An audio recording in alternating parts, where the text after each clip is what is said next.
जय हिंद दोस्तों, मैं हूं आपका दोस्त के बी। और आज की इस वीडियो से हम पिछले 6 माह यानी कि अगस्त 2020 से लेकर के जनवरी 2021 के बीच में जो भी आपके करंट अफेयर्स के मोस्ट इंपॉर्टेंट क्वेश्चन रहे हैं या फिर करंट अफेयर्स के ऐसे प्रश्न जो कि किसी ना किसी परीक्षा में पूछे जा चुके हैं, उन सभी को हम लोग डिस्कस करेंगे। तो पूरा वीडियो बहुत ही ध्यान से देखिएगा और वीडियो अगर आपको पसंद आता है तो इसे लाइक करने के साथ अपने सभी दोस्तों के साथ में शेयर जरूर करिएगा। अब इस सीरीज की अगर हम लोग बात करें तो कुल मिलाकर के 6 से 7 वीडियो यहां पर आपको मिलेगी और इसमें हम लोग 1000 मोस्ट इंपॉर्टेंट क्वेश्चन को डिस्कस करेंगे। अब कई बार लोगों के ये भी प्रश्न होते हैं कि यह जो वीडियो है वह किस एग्जाम के लिए है, तो मैं आपको बता दूं, चाहे एसएससी का एग्जाम हो, रेलवे का एग्जाम हो, बैंक का हो गया, कोई टीचिंग एग्जाम में आपको पार्टिसिपेट करना है, डिफेंस का कोई एग्जाम हो गया या फिर आपके स्टेट पीसीएस का एग्जाम हो गया, उन सभी के लिए यह सीरीज काफी ज्यादा बेनिफिशियल होने वाली है। अगर आप यूपीएससी एग्जाम की तैयारी कर रहे हैं तो यह वीडियो आपके लिए बिल्कुल भी नहीं है, तो यहां पर आप वीडियो को स्किप कर सकते हैं। वीडियो की शुरुआत में ही मैं आपको अनअकैडमी, जो कि भारत का नंबर 1 ऑनलाइन प्लेटफॉर्म है, उसके द्वारा बैंक एग्जाम के लिए जो भी पार्टिकुलर बैच शुरू किए जा रहे हैं उनके बारे में यहां पर बताना चाहूंगा। तो इस बैच में आपको भारत के बेस्ट एजुकेटर से पढ़ने का मौका मिलता है। तो बैचेज की अगर हम लोग बात करें तो एक्सीलरेटर बैच शुरू हो रहा है एसबीआई क्लर्क एग्जाम के लिए। इसके अलावा रन विजय सेट बैच भी शुरू हो रहा है 24 फरवरी से ही, और इन सभी बैच में आपको बेस्ट एजुकेटर के साथ में पढ़ने का मौका मिलता है। प्लस सब्सक्रिप्शन की अगर हम लोग खास बातों के ऊपर नजर डालें तो यहां पर आप जैसे ही किसी बैच को ज्वाइन करते हैं उसका पूरा शेड्यूल आपके सामने आ जाता है, यानी कि कौन सी क्लास किस दिन होगी, किस एजुकेटर के द्वारा होगी और किस समय पर होगी, उस सभी के बारे में आपको आइडिया हो जाता है। 1+ सब्सक्रिप्शन खरीदने के साथ आप अनलिमिटेड बैच में यहां पर एनरोल कर सकते हैं। इसके अलावा जो भी आपके पसंद का एजुकेटर है उसके माध्यम से आप यहां पर चीजों को सीख सकते हैं। अपने एजुकेटर के साथ में आप डायरेक्टली इंटरेक्ट कर सकते हैं। लाइव टेस्ट और आपको क्विजेज मिलती हैं। यहां पर आपको कई सारी भाषाओं में पढ़ने का मौका मिलता है। इसके साथ साथ सभी टॉपिक को यहां पर डिटेल में कवर किया जाता है। आपके जो भी डाउट होते हैं उन सभी डाउट के लिए अलग से यहां पर डाउट क्लास भी होती है और आपके रिवीजन के लिए पीडीएफ और लर्निंग मटेरियल को भी यहां पर अनअकैडमी के द्वारा लाइव क्लासेस के दौरान ही प्रोवाइड किया जाता है। तो अगर आप किसी भी कोर्स में एनरोल करना चाहते हैं तो सिंपली आपको यूज करना है कोड KV10, तो इससे आपको 10% का डिस्काउंट मिल जाएगा।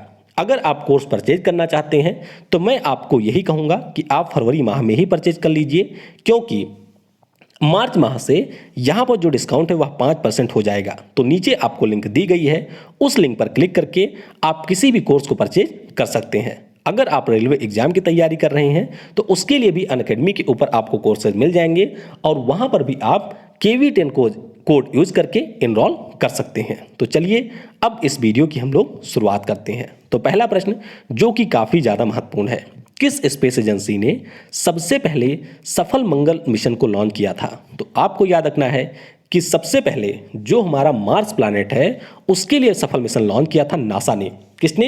नासा ने, जो कि अमेरिका की स्पेस एजेंसी है। तो ये आपको ध्यान रखना है। और अभी हाल ही में आपने सुना होगा कि नासा का जो यहां पर मंगल मिशन था वह सफलतापूर्वक पहुंच चुका है मंगल ग्रह पर।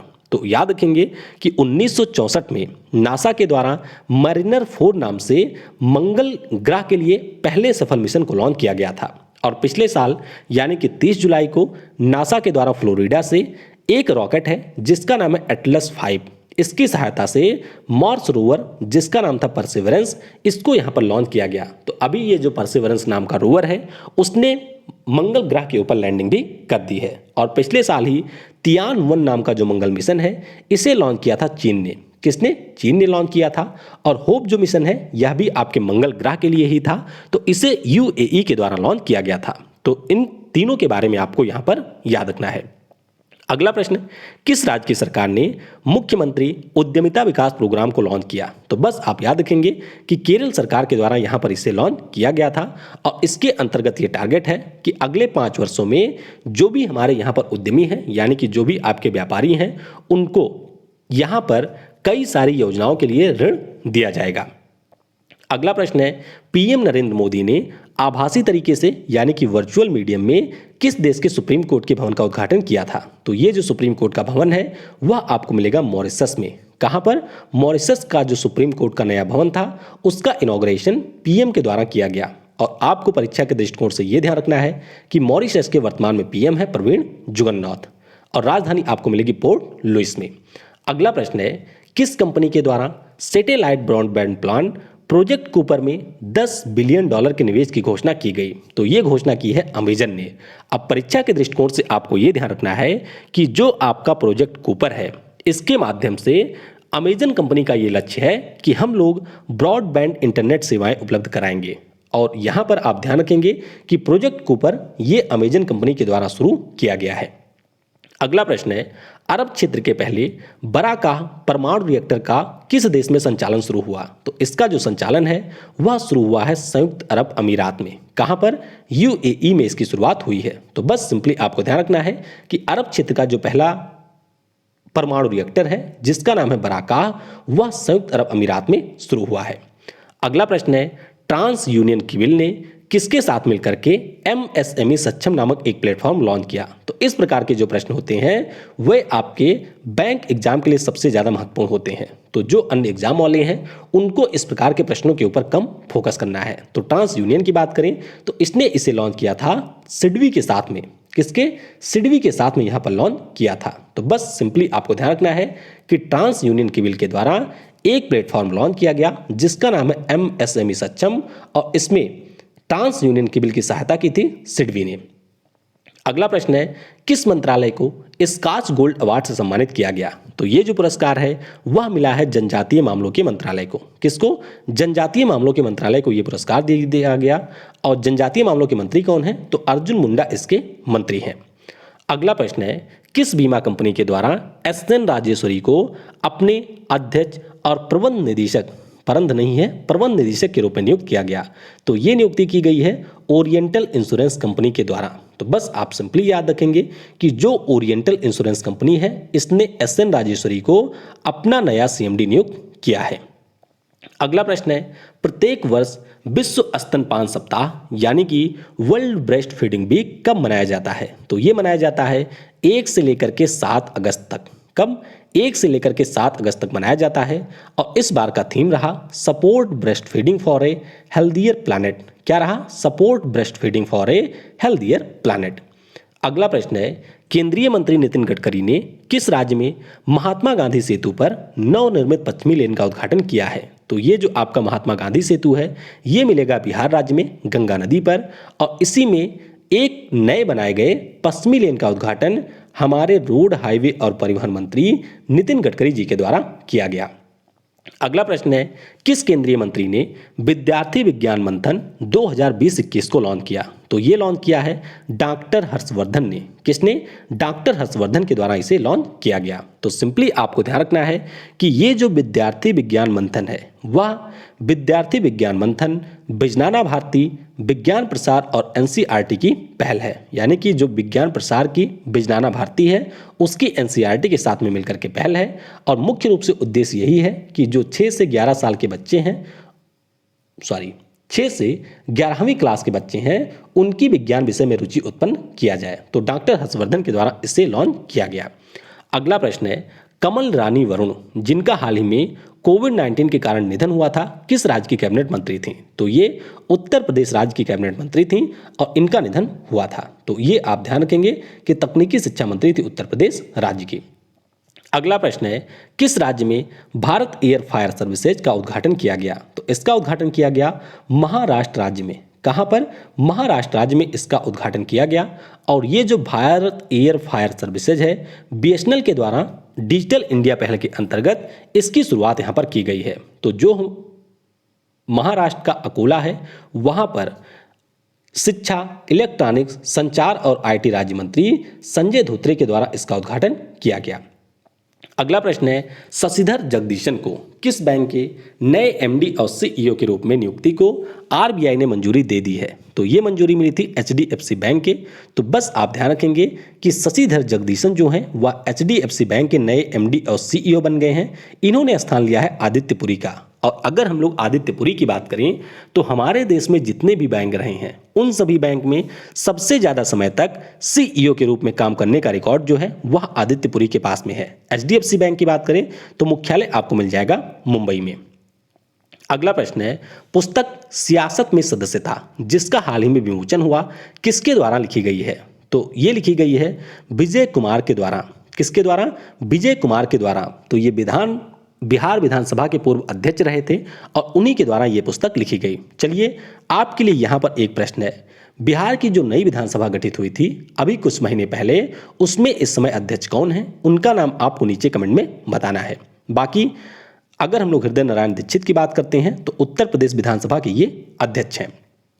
अगला प्रश्न है, पुस्तक विशेष कोड टू विन किस खेल से संबंधित विशेष भृगुवंशी के जीवन पर आधारित है? तो इस पुस्तक की बात करें तो ये विशेष भृगुवंशी के जीवन पर आधारित है और ये बास्केटबॉल के खिलाड़ी हैं। किसके? बास्केटबॉल के खिलाड़ी हैं विशेष भृगुवंशी। लिखा किसने है? तो निरुपमा यादव के द्वारा ये पुस्तक लिखी गई है। अगला प्रश्न है, प्रणब मुखर्जी जिनका हाल ही में निधन हुआ भारत के किस नंबर के राष्ट्रपति थे? तो आप याद रखेंगे कि ये हमारे देश के 13वें नंबर के राष्ट्रपति थे। किस नंबर के? 13वें नंबर के ये राष्ट्रपति थे और 2019 में जब आखिरी बार भारत रत्न पुरस्कार दिया गया था तो उससे भी इनको सम्मानित किया गया था। तो हमारे न केवल ये राष्ट्रपति रहे थे, इसके अलावा रक्षा मंत्री और केंद्र सरकार में वित्त मंत्री के रूप में भी इन्होंने कार्य किया था। अगला प्रश्न था कि अगस्त 2020 में इनमें से किस कंपनी को आईपीएल के लिए आधिकारिक पार्टनर चुना गया? तो ये आपके लिए आसान सा प्रश्न है। आईपीएल के अगर हम लोग ऑफिशियल पार्टनर की बात करें तो ये था अनअकैडमी। कौन था? अनअकैडमी यहाँ पर इसका ऑफिशियल पार्टनर था। इसके अलावा आप ध्यान रखेंगे कि जो ड्रीम 11 है वह आईपीएल 2020 के लिए टाइटल स्पॉन्सर रहा था। कौन रहा था? ड्रीम 11। और इस बार शायद एक बार फिर से वीवो यहाँ पर आईपीएल का टाइटल स्पॉन्सर बन गया है। अगला प्रश्न है, किस राज्य की सरकार ने 31 अक्टूबर 2020 से सी प्लेन सेवा शुरू करने की घोषणा की? तो ये घोषणा की थी गुजरात की सरकार ने। किसने? गुजरात की सरकार के द्वारा इसकी घोषणा की गई थी। अब सी प्लेन सेवा है क्या? तो अहमदाबाद में जो साबरमती रिवर फ्रंट है यहाँ से केवड़िया के लिए अगर कोई यात्रा करना चाहता है तो उसके लिए हवाई यात्रा की सुविधा यहाँ पर शुरू की गई थी। तो सरदार वल्लभ भाई पटेल जी का जन्मदिन होता है 31 अक्टूबर को और उसी दिन इसे लॉन्च किया गया था। और स्पाइस जेट कंपनी जो है हमारे यहाँ की एक विमानन कंपनी है, उसी के द्वारा यहाँ पर इसका संचालन किया जा रहा है। अगला प्रश्न है, पीएम नरेंद्र मोदी के द्वारा किस माह को पोषण माह के रूप में मनाने की घोषणा की गई? तो ये घोषणा की गई थी सितंबर 2020 को। किसको? सितंबर 2020 को इसे मनाने की घोषणा की गई और 2018 में पहली बार जो सितंबर माह है उसको पोषण माह के रूप में मनाया गया था। अगला प्रश्न है, भारत ने किस देश में आयोजित होने वाले काउकाज सैन्य अभ्यास में शामिल होने से मना कर दिया था? तो याद रखेंगे जो यहाँ पर काउकाज नाम का अभ्यास है ये रूस के द्वारा आयोजित किया गया था और इसमें भारत ने शामिल होने से मना कर दिया था। अब रीजन क्या था? तो चीन और पाकिस्तान की सेना भी इसमें शामिल होने वाली थी, इसीलिए भारत ने इसमें शामिल होने से मना कर दिया था। अगला प्रश्न अगला प्रश्न है कि वित्तीय वर्ष 2020-21 की जो पहली तिमाही है उसमें भारत की जो जीडीपी है इसमें कितने प्रतिशत की गिरावट देखी गई? तो यह एक रिकॉर्ड गिरावट थी, तो इसीलिए इसके बारे में आप ध्यान रखेंगे कि -23.9% की यहाँ पर पहली तिमाही में गिरावट देखने को मिली थी। और 1979-80 का जो हमारा वित्तीय वर्ष था उसमें इससे पहले -5.2% की गिरावट देखने को मिली थी। तो इस प्रकार से आप देखें तो पहली बार यहाँ पर हमारे देश में सबसे ज़्यादा जो जीडीपी में गिरावट है वह 2020-21 की पहली तिमाही में देखने को मिली थी। अगला प्रश्न है आसान सा कि ओणम किस राज्य में मनाया जाने वाला एक प्रमुख सांस्कृतिक त्यौहार है? तो ये मनाया जाता है केरल राज्य में। कहाँ पर? केरल राज्य में ये मनाया जाता है और आपको ध्यान रखना है कि फसल से जुड़ा हुआ हमारा यह एक त्यौहार है। अगला प्रश्न है, किस राज्य के सीएम के द्वारा पहली रोल ऑफ ट्रेन को हरी झंडी दिखाई गई? तो ये हरी झंडी दिखाई कर्नाटक के सीएम बी.एस. येदियुरप्पा ने। किसने? बी.एस. येदियुरप्पा के द्वारा हरी झंडी दिखाई गई। कहां से कहां तक? तो ये चली थी आपकी बेंगलुरु से महाराष्ट्र के सोलापुर तक। कहां से? बेंगलुरु के महाराष्ट्र से सोलापुर तक ये चली थी और दक्षिणी पश्चिमी रेलवे के द्वारा इसका संचालन किया गया। अगला प्रश्न है, CSIR CMERI ने किस राज्य में दुनिया के सबसे बड़े सौर वृक्ष को स्थापित किया था? तो इसे स्थापित किया था पश्चिम बंगाल राज्य में। कहां पर? पश्चिम बंगाल राज्य में आपको मिलेगा दुर्गापुर और वहीं पर CSIR के केंद्रीय मैकेनिकल इंजीनियरिंग शोध संस्थान के द्वारा इसकी स्थापना की गई। अब पेड़ की बात करते हैं तो इसकी टोटल क्षमता थी 11.5 KWP, ये इसकी क्षमता थी। तो बस आपको याद रखना है कि दुनिया का जो सबसे बड़ा सोलर ट्री है यह पश्चिम बंगाल के दुर्गापुर में स्थापित किया गया। अगला प्रश्न है, अडानी समूह ने किस एयरपोर्ट में 74% हिस्सेदारी को खरीद लिया? तो ये इन्होंने खरीदा था मुंबई एयरपोर्ट में। कहाँ पर? मुंबई एयरपोर्ट में इसको इन्होंने खरीदा था। इसके अलावा आप ध्यान रखेंगे कि हमारे देश के जो 6 एयरपोर्ट हैं, जैसे कि अहमदाबाद का हो गया, लखनऊ का हो गया, मंगलुरु वाला है, जयपुर वाला है, तिरुवनंतपुरम है और गुवाहाटी का है, इन सभी का जो संचालन है वह अडानी समूह के द्वारा किया जा रहा है। अगला प्रश्न है, अगस्त 2020 में जो हमारे यहाँ पर PTI है यानी कि प्रेस ट्रस्ट ऑफ इंडिया है, इसके नए अध्यक्ष के रूप में किसे नियुक्त किया गया? तो आपको सिंपली याद रखना है कि अभी सरकार PTI के नए अध्यक्ष बन गए हैं और अभी तक अगर हम बात करते हैं प्रेस ट्रस्ट ऑफ इंडिया के अध्यक्ष की तो वह थे विजय कुमार चोपड़ा। तो इनके स्थान पे अब अभी सरकार नए अध्यक्ष बन गए हैं। अगला प्रश्न, किस राज्य की सरकार ने भारत की पहली महिला एम्बुलेंस चालक को नियुक्त किया? तो ये नियुक्त किया है तमिलनाडु की सरकार ने। नाम क्या है? तो इनका नाम है M वीरलक्ष्मी। तो बस आपको ध्यान रखना है कि तमिलनाडु राज्य के द्वारा हमारे देश की जो पहली महिला एम्बुलेंस चालक है M वीरलक्ष्मी, उनकी नियुक्ति यहाँ पर की गई है। अगला प्रश्न, बैंक बोर्ड ब्यूरो ने स्टेट बैंक ऑफ इंडिया के अध्यक्ष के रूप में किसके नाम की अनुशंसा की थी? तो अनुशंसा आपको नहीं ध्यान रखना है, बस आपको ध्यान रखना है कि दिनेश कुमार खारा अब SBI के नए अध्यक्ष बन गए हैं और इन्होंने रजनीश कुमार का स्थान लिया था। SBI की अगर हम लोग बात करते हैं तो 1 जुलाई 1955 को ये राष्ट्रीयकृत हुआ था। मुख्यालय आपको कहाँ पर मिलेगा? तो मुख्यालय आपको मिलेगा मुंबई में। इसके अलावा आप ध्यान रखेंगे कि चल्ला श्रीनिवासलू शेट्टी, अश्विनी भाटिया, अजीत बसु, ये सारे MD हैं SBI बैंक के। अगला प्रश्न है, भारत के किस राज्य में पहले खिलौना विनिर्माण क्लस्टर स्थापित किया जाएगा? तो ये जो स्थापना है वह आपके कर्नाटक राज्य में की जाएगी। कहाँ पर? कर्नाटक में आपको मिलेगा कोप्पल और वहाँ पर हमारे देश का पहला टॉय मैन्युफैक्चरिंग क्लस्टर स्थापित किया जाएगा। अगला प्रश्न है, हिंदुस्तान शिपयार्ड लिमिटेड के नए अध्यक्ष और प्रबंध निदेशक के रूप में किसने पदभार ग्रहण किया? तो ये पदभार मिला है यहाँ पर हेमंत खत्री को। किसे?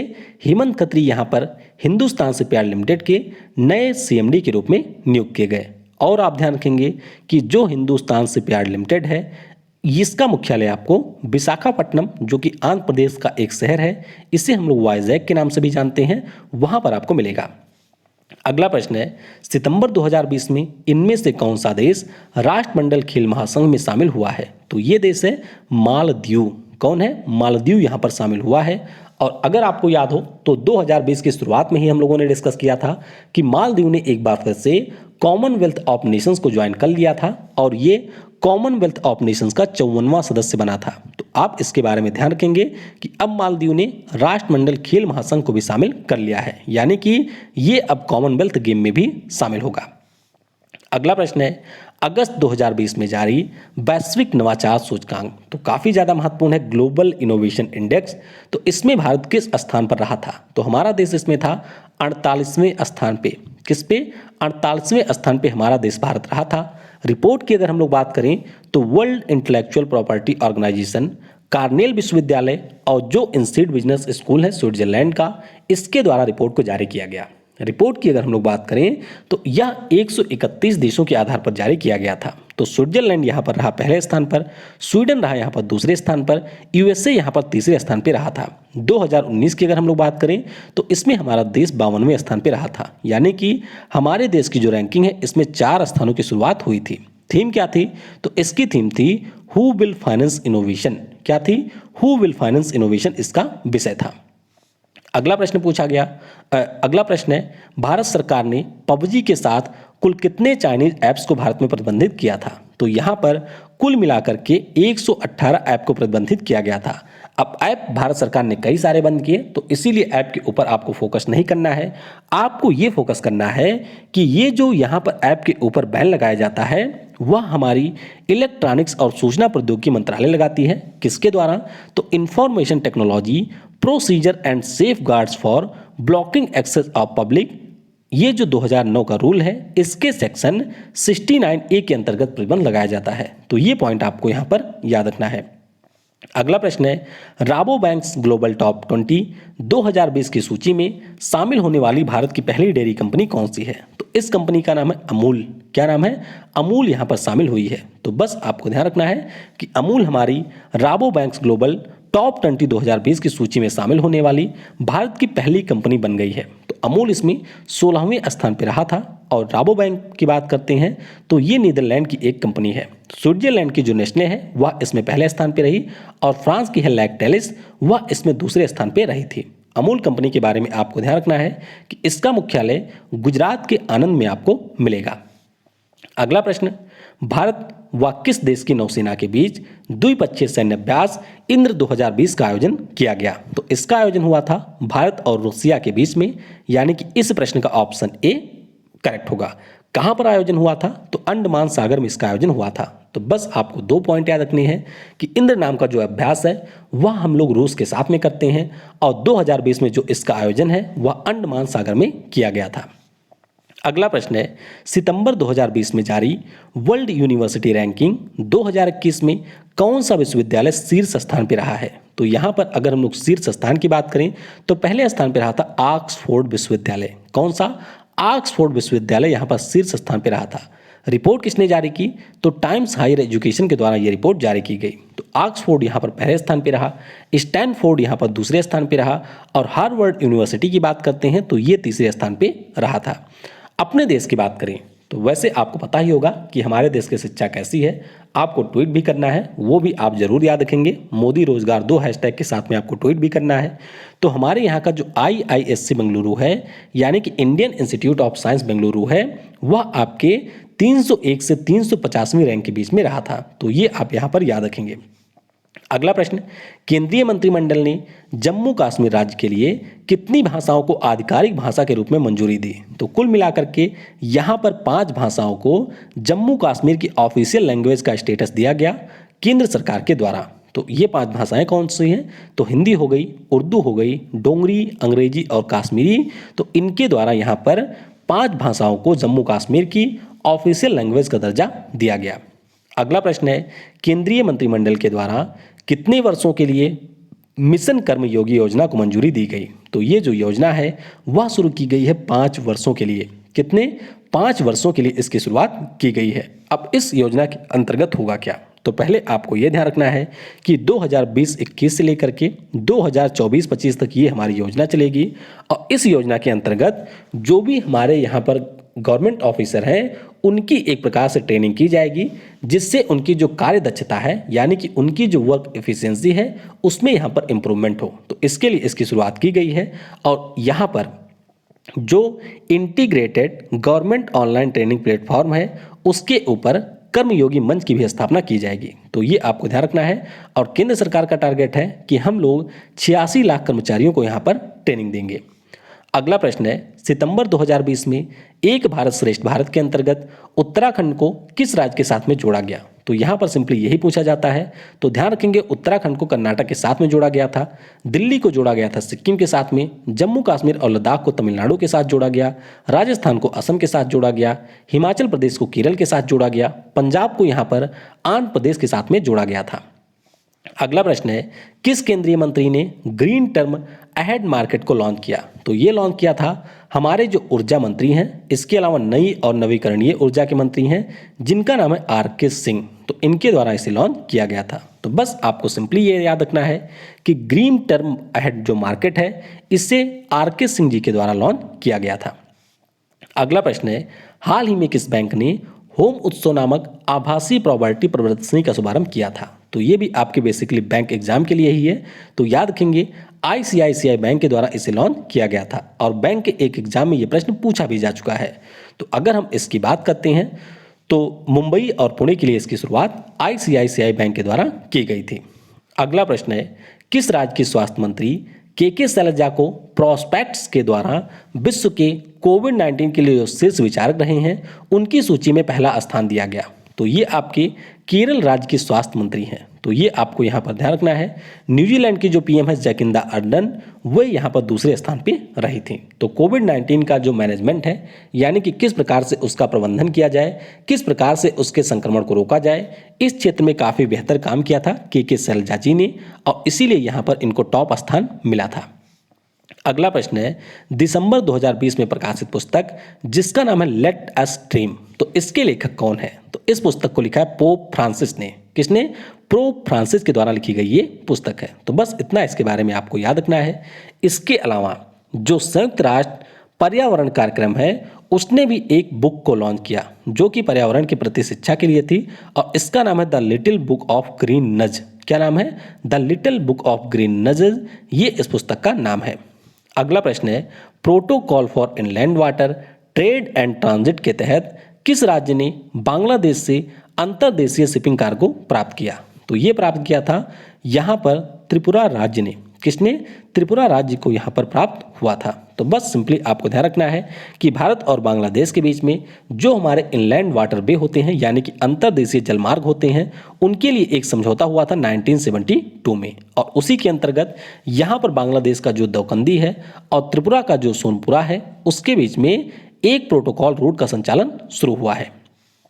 अगला प्रश्न है, किस अभिनेता को SDG स्पेशल मानवतावादी एक्शन अवार्ड से सम्मानित किया गया? तो ये जो पुरस्कार है वह मिला अभिनेता सोनू सूद को। किसे? अभिनेता सोनू सूद को यह पुरस्कार दिया गया। इससे पहले यह जो पुरस्कार है वह अभिनेत्री प्रियंका चोपड़ा को मिल चुका है। तो ये आप ध्यान रखेंगे।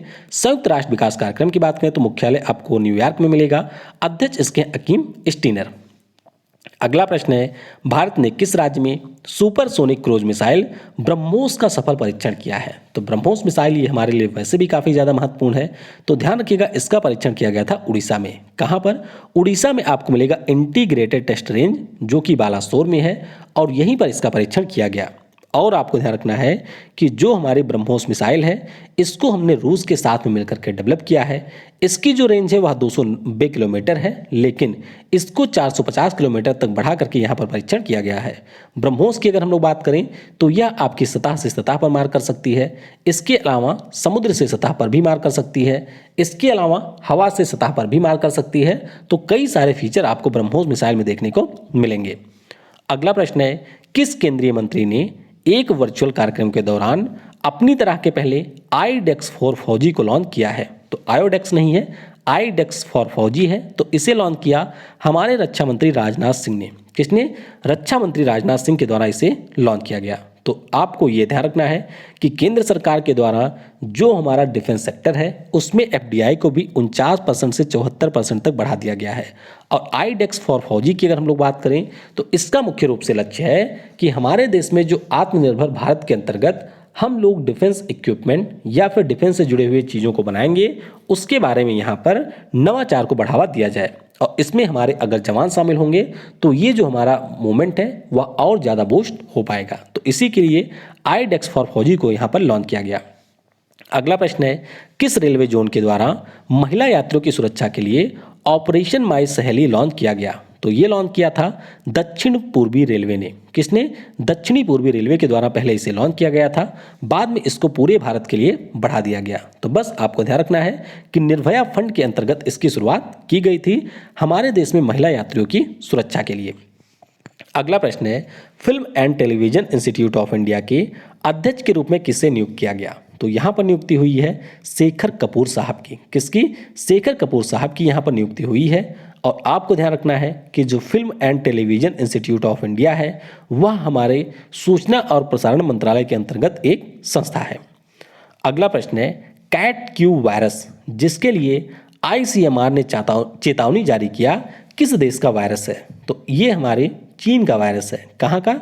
चीन का ये वायरस है।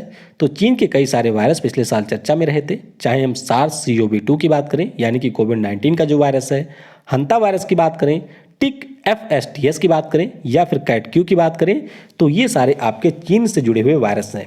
और कैट क्यू की बात हुई है तो आपको ध्यान रखना है कि ये जो वायरस है वह स्वरों से मच्छरों के माध्यम से इंसानों के अंदर प्रवेश करता है। अगला प्रश्न जो कि बहुत ही ज़्यादा महत्वपूर्ण है, भारतीय स्पेस एजेंसी इसरो ने किस वर्ष शुक्र ग्रह के लिए मिशन शुक्रयान 1 लॉन्च करने की घोषणा की? तो ये लॉन्च करने की योजना है 2025 तक। कब तक? 2025 तक इसे लॉन्च किए जाने की योजना है। और आपको ध्यान रखना है कि फ्रांस की जो स्पेस एजेंसी है जिसका नाम है CNES, उसके द्वारा यहाँ पर इसे लॉन्च किया जाएगा और मदद की जाएगी हमारे देश की स्पेस एजेंसी इसरो की। तो चलिए आपके लिए यहाँ पर एक प्रश्न है, आप नीचे कमेंट में बताएंगे कि CNES का पूरा नाम क्या है। अगला प्रश्न है, प्रत्येक वर्ष अंतर्राष्ट्रीय कॉफी दिवस कब मनाया जाता है? तो इस दिवस की अगर हम लोग बात करें तो ये मनाया जाता है 1 अक्टूबर को। कब? 1 अक्टूबर को कॉफी दिवस मनाया जाता है। अगर हम लोग अपने देश की बात करते हैं तो कर्नाटक हमारे यहाँ का सबसे बड़ा कॉफी उत्पादक देश है। दुनिया की अगर हम लोग बात करें तो ब्राजील यहाँ पर सबसे बड़ा उत्पादक देश है। और ब्राज़ील में जो आपके कॉफ़ी के बागान होते हैं उन्हें हम लोग फजेंटा के नाम से जानते हैं। ब्राज़ील में एक पोर्ट है जिसका नाम है सैंतोस, तो उसे हम लोग कहवा पोर्ट के नाम से भी जानते हैं। और कॉफ़ी बोर्ड ऑफ इंडिया जो है उसका मुख्यालय आपको मिलेगा बेंगलुरु में। और कॉफ़ी में एक विटामिन भी होती है जिसे हम लोग विटामिन बी के नाम से जानते हैं, तो ये भी कई बार पूछ लिया जाता है, तो ध्यान रखेंगे विटामिन बी जिसे हम लोग राइबोफ्लेविन के नाम से जानते हैं, ये हमारे कॉफ़ी में पाया जाता है। अगला प्रश्न है, हाल ही में किस बैंक ने IBE नोट ग्रीन टेक पहल की शुरुआत की? तो ये जो पहल है इसे शुरू किया था इंडियन बैंक ने। किसने? इंडियन बैंक के द्वारा इसकी शुरुआत की गई थी। इसके MD और CEO हैं पद्मराज चिंद्रू और मुख्यालय आपको मिलेगा चेन्नई में। अगला प्रश्न है, किस राज्य की सरकार ने छात्रों को अरुणोदोम्बोरो अवार्ड 2020 प्रदान किए? तो ये जो अवार्ड है वह दिया गया असम राज्य की सरकार के द्वारा। किसके द्वारा? असम की सरकार के द्वारा यहाँ पर इस पुरस्कार को दिया गया। असम से जुड़े हुए कई सारे अन्य चीज़ें भी आप ध्यान रख सकते हैं, जैसे कि अरुणोदय योजना यहाँ पर शुरू की गई, टेरी के द्वारा गुवाहाटी शहर में पूर्वानुमान चेतावनी प्रणाली लगाई गई, ब्रह्मपुत्र नदी के ऊपर भारत का जो सबसे बड़ा नदी रोपवे है उसका यहाँ पर उद्घाटन किया गया, एक भारत श्रेष्ठ भारत के अंतर्गत राजस्थान के साथ में इसे जोड़ा गया, स्वामी विवेकानंद युवा सशक्तिकरण योजना यहाँ पर एक बार फिर से लॉन्च की गई, स्टेट बैंक ऑफ इंडिया के द्वारा महिला आत्मनिर्भरता प्रोग्राम की शुरुआत की गई, Dihing Patkai wild life sanctuary जो है उसे नया राष्ट्रीय पार्क यहाँ पर बनाया जाएगा, पर्यटन संजीवनी योजना शुरू की गई, मुख्यमंत्री ग्राम्य परिवहन अचूनी योजना भी यहाँ पर असम राज्य के द्वारा शुरू की गई है। अगला प्रश्न है, हाल ही में फास्ट पेट्रोल वेसल शिप जिसका नाम है ICGS कनकलता बरुआ, इसको इनमें से कहाँ पर कमीशन किया गया? तो इसे कमीशन किया गया कोलकाता में। कहाँ पर? कोलकाता में इसे कमीशन किया गया। परीक्षा के दृष्टिकोण से आपको यह ध्यान रखना है कि garden rich ship builders and engineers के द्वारा कुल मिलाकर के 5 फास्ट पेट्रोल वेसल का निर्माण किया गया। कौन कौन से हैं? तो ICGS प्रियदर्शनी है, ICGS एनिवेशंट है, ICGS अमृत कौर है, ICGS कमला देवी है और है ICGS कनकलता बरुआ। तो इसे कोलकाता में कमीशन किया गया। और GRSE की बात करें तो इसका मुख्यालय भी आपको मिलेगा कोलकाता में। अगला प्रश्न है, किस केंद्रीय मंत्री ने अनुसूचित जाति की युवाओं के लिए असीम पहल को यहाँ पर लॉन्च किया? तो BPSC का जो एग्जाम हुआ था उसमें यह प्रश्न पूछा जा चुका है, तो ध्यान रखेंगे थावर चंद गहलोत। कौन? थावर चंद गहलोत जी के द्वारा यहाँ पर जो भी हमारे अनुसूचित जाति के युवा हैं उनके लिए असीम पहल को लॉन्च किया गया। असीम का पूरा नाम क्या है? तो इसका पूरा नाम है Ambedkar social innovation and incubation mission. क्या नाम है? Ambedkar social innovation and incubation mission. और इसके अंतर्गत 4 वर्षों में कुल मिलाकर के 1,01,000 युवाओं का चयन किया जाएगा और उनके जो भी नए स्टार्टअप के लिए आइडियाज़ होंगे उनके लिए 3 वर्षों में 30 लाख की वित्तीय सहायता भी केंद्र सरकार के द्वारा दी जाएगी। और थावरचंद गहलोत की बात करें तो केंद्रीय सामाजिक न्याय और अधिकारिता मामलों के मंत्री हैं थावरचंद गहलोत। अगला प्रश्न है, किस देश ने क्षुद्र ग्रह के लिए दुनिया के पहले खनन रोबोट यानी कि एस्टेरॉयड माइनिंग रोबोट को लॉन्च किए जाने की यहाँ पर घोषणा की? तो ये घोषणा की है चीन ने। किसने? चीन के द्वारा यहाँ पर इसकी घोषणा की गई है, तो इसके बारे में आपको याद रखना है। तो बस आप याद रखेंगे कि चीन ने ये कहा है कि हम लोग एक अंतरिक्ष यान लॉन्च करेंगे जिसका नाम होगा नियो-1। क्या नाम होगा? नियो-1 इस अंतरिक्ष यान का नाम होगा। और उसके बाद में ये यान जाएगा, पता करेगा कि कहाँ पर माल मिल सकता है यानी कि कहाँ पर माइनिंग की जा सकती है। उसके बाद में हम लोग एस्टेरॉयड माइनिंग रोबोट को लॉन्च करेंगे। अगला प्रश्न है, भारत और किस देश के बीच कलादान मल्टी मॉडल प्रोजेक्ट के ऊपर एक वेबिनार का आयोजन किया गया? तो कलादान मल्टी मॉडल प्रोजेक्ट आपके लिए महत्वपूर्ण है, ये आप ध्यान रखेंगे कि ये है म्यांमार के लिए। किससे? म्यांमार के लिए ये प्रोजेक्ट है और इसके अंतर्गत जो हमारा कोलकाता है उसको हम लोग म्यांमार से यहाँ पर कनेक्ट करेंगे और इसी के अंतर्गत भारत के द्वारा जो म्यांमार का सिडवे पोर्ट है उसे यहाँ पर डेवलप किया गया। म्यांमार की बात करें तो हमारा पड़ोसी देश है, ये आप देख सकते हैं। राजधानी इसकी नेपिटा है, मुद्रा यहाँ की है क्यात, राष्ट्रपति यहाँ के हैं यू विन मिंट और चांसलर यहाँ की हैं वैसे आंग सान सू की। हालांकि इन दोनों को इस समय सेना के द्वारा रिटायर कर लिया गया है।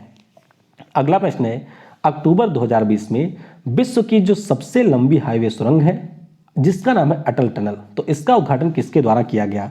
तो पीएम नरेंद्र मोदी के द्वारा इसका उद्घाटन किया गया। तो अटल टनल की अगर हम लोग बात करते हैं तो विश्व की ये सबसे लंबी हाईवे टनल है, या हमारे देश की भी ये सबसे लंबी हाईवे टनल है। इसकी टोटल लेंथ है 9.02 किलोमीटर और आप ध्यान रखेंगे कि हिमाचल प्रदेश राज्य में ये आपको मिलेगी और मनाली को लाहौर स्पीति घाटी से ये जोड़ेगी। तो ये सारी चीज़ें आपको ध्यान रखनी है कि लेंथ कितनी है, किससे किसको ये जोड़ेगी और ये किस प्रकार की टनल है। अगला प्रश्न है, किस राज्य की सरकार ने सड़कों की मरम्मत के लिए पथश्री अभिजन योजना को लॉन्च किया? तो ये लॉन्च किया है पश्चिम बंगाल की सरकार ने। किसने? पश्चिम बंगाल की सरकार के द्वारा इसे लॉन्च किया गया। बाकी पश्चिम बंगाल से जुड़ी हुई कई सारी अन्य चीज़ें यहाँ पर हैं, इसके बारे में भी आप पढ़ सकते हैं। अगला प्रश्न है, किस राज्य की सरकार ने जो पेंशन भोगी होते हैं उनके लिए कृतज्ञता नामक वेब पोर्टल को लॉन्च किया? तो ये लॉन्च किया है असम राज्य की सरकार ने। किसने? असम राज्य की सरकार के द्वारा यहाँ पर कृतज्ञता नाम का एक वेब पोर्टल लॉन्च किया गया है। अगला प्रश्न है, भारत के किस एयरपोर्ट ने हाइपरलूप कॉरिडोर के लिए वर्जिन हाइपरलूप के साथ में एक समझौता ज्ञापन पर हस्ताक्षर किया? तो ये हस्ताक्षर किया है यहाँ पर बेंगलुरु ने। किसने? बेंगलुरु का जो कैंपेगौड़ा एयरपोर्ट है उसने यहाँ पर एक समझौता किया है वर्जिन हाइपरलूप के साथ में और इस समझौते के अंतर्गत बेंगलुरु एयरपोर्ट से सिटी सेंटर तक एक हाइपरलूप का निर्माण किया जाएगा इस कंपनी के द्वारा। वैसे अगर हम लोग भारत के पहले हाइपरलूप की बात करें तो इसका निर्माण मुंबई से पुणे के बीच में प्रस्तावित है। अगला प्रश्न है, नासा ने किसके नाम पर अंतरराष्ट्रीय अंतरिक्ष स्टेशन के लिए एक स्पेस यान को लॉन्च किया? तो ये लॉन्च किया गया कल्पना चावला जी के नाम पर। किसके नाम पर? कल्पना चावला जी के नाम पर इसे लॉन्च किया गया। तो बस आपको ध्यान रखना है कि नॉर्थरोप ग्रूमैन सिग्नस नाम कंपनी जो है उसने एक यान का नाम रखा था कल्पना चावला और वह एक रीसप्लाई यान था जो कि इंटरनेशनल स्पेस स्टेशन के लिए बनाया गया था, यानी कि वहां पर इसे भेजा गया और इसी का नाम कल्पना चावला के नाम पर रखा गया था। अगला प्रश्न है, अक्टूबर 2020 में किस राज्य की सरकार ने ग्राम दर्शन प्लेटफॉर्म को लॉन्च किया? तो ये प्लेटफॉर्म लॉन्च किया है हरियाणा की सरकार ने। किसने? हरियाणा की सरकार ने कहा है कि हमारे यहाँ पर जो ग्राम पंचायतें हैं उनको हम लोग डिजिटल बनाएंगे, इसके अलावा सभी पंचायतों की वेबसाइट होगी, तो इसी के लिए ग्राम दर्शन प्लेटफॉर्म को यहाँ पर लॉन्च किया गया। इसके साथ साथ आपको एक जरूरी चीज़ ये ध्यान रखनी है कि हरियाणा की सरकार ने ये घोषणा किया है कि उनके यहाँ पर जो पंचायती राज इंस्टीट्यूशन है उनमें वे लोग 50% सीट महिलाओं के लिए आरक्षित करेंगे। तो ये भी घोषणा हरियाणा की सरकार ने किया है। अगला प्रश्न है, किस वैश्विक कंपनी ने भारत में छोटे व्यवसायों की सहायता के लिए मेक स्मॉल स्ट्रॉन्ग अभियान को लॉन्च किया? तो ये शुरू किया है गूगल कंपनी ने। किसने? गूगल कंपनी के द्वारा इसकी शुरुआत की गई। तो बस आप याद रखेंगे कि गूगल नाम की जो कंपनी है यह एक आईटी सेक्टर की कंपनी है और इसी के द्वारा हमारे देश में जो छोटे व्यवसाय हैं उनकी सहायता के लिए मेक स्मॉल स्ट्रॉन्ग अभियान की शुरुआत की गई। अगला प्रश्न है, सितंबर 2020 में वेदांतु एडुटेक कंपनी ने किस अभिनेता को अपना ब्रांड एम्बेसडर नियुक्त किया? तो ये नियुक्त किया गया है आमिर खान को। किसको? आमिर खान को यहाँ पर वेदांतु ने अपना ब्रांड एम्बेसडर बनाया है। इसके अलावा आकाश इंस्टीट्यूट की बात करें तो युवराज सिंह को बनाया, कार्गो इंटरनेशनल और एसर इंडिया की बात करें तो इन्होंने सोनू सूद को बनाया, ओकले की बात करें तो रोहित शर्मा को बनाया, मिंत्रा की बात करें तो इन्होंने कियारा आडवाणी को बना दिया, ग्रेट लर्निंग की बात करें तो विराट कोहली को बनाया है, बजाज आलियांज लाइफ इंश्योरेंस और अर्बन क्रूजर ने आयुष्मान खुराना को अपना ब्रांड एम्बेसडर बनाया है। मिंत्रा की बात करें तो दिशा पाटनी को इन्होंने बनाया। JSW सीमेंट की बात करें तो सौरभ गांगुली और भारतीय फुटबॉल टीम के कप्तान सुनील छेत्री को इन्होंने अपना ब्रांड एम्बेसडर बनाया है। अगला प्रश्न है, भारत और किस देश की नौसेना के बीच बोंगो सागर नाम का जो द्विपक्षीय अभ्यास है इसके दूसरे संस्करण की शुरुआत हुई? तो बोंगो सागर नाम का जो अभ्यास है ये हम लोग करते हैं बांग्लादेश के साथ में। किसके साथ में? बांग्लादेश के साथ में ये अभ्यास हम लोग करते हैं। तो ये पॉइंट आपको यहाँ पर याद रखना है। इसके साथ साथ संप्रीति नाम का जो अभ्यास होता है वह भी हम लोग बांग्लादेश के साथ में करते हैं, और संप्रीति नाम का अभ्यास पिछले साल हुआ था मेघालय के उमरोई में। बोंगो सागर की अगर हम लोग बात करते हैं तो इसका आयोजन बंगाल की खाड़ी में किया गया। तो ये हमारी नौसेना का एक अभ्यास है। अक्टूबर 2020 में भारत के किस राज्य में सौर्य मिसाइल के उन्नत संस्करण का यहाँ पर परीक्षण किया गया? तो ये जो मिसाइल है इसका परीक्षण किया गया उड़ीसा में। उड़ीसा में कहाँ पर?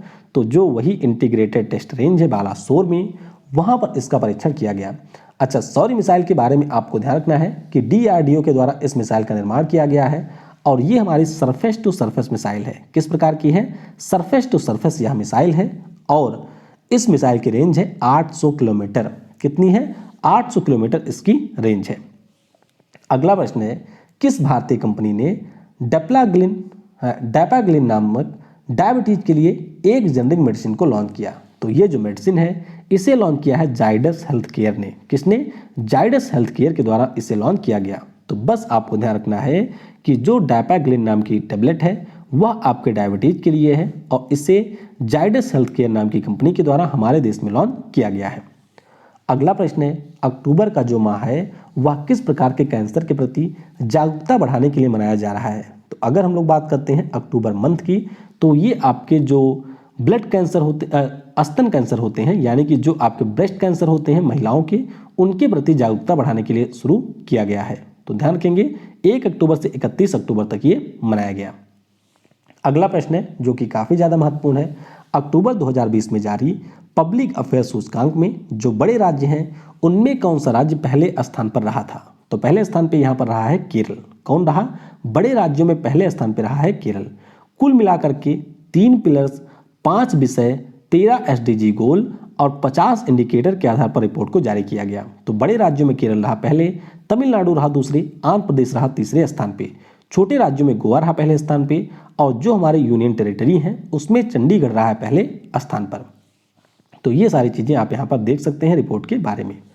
अगला प्रश्न है, किस कंपनी ने भारत की 1 लाख महिलाओं को डिजिटल कौशल प्रदान करने के लिए राष्ट्रीय कौशल विकास निगम के साथ में समझौता किया है?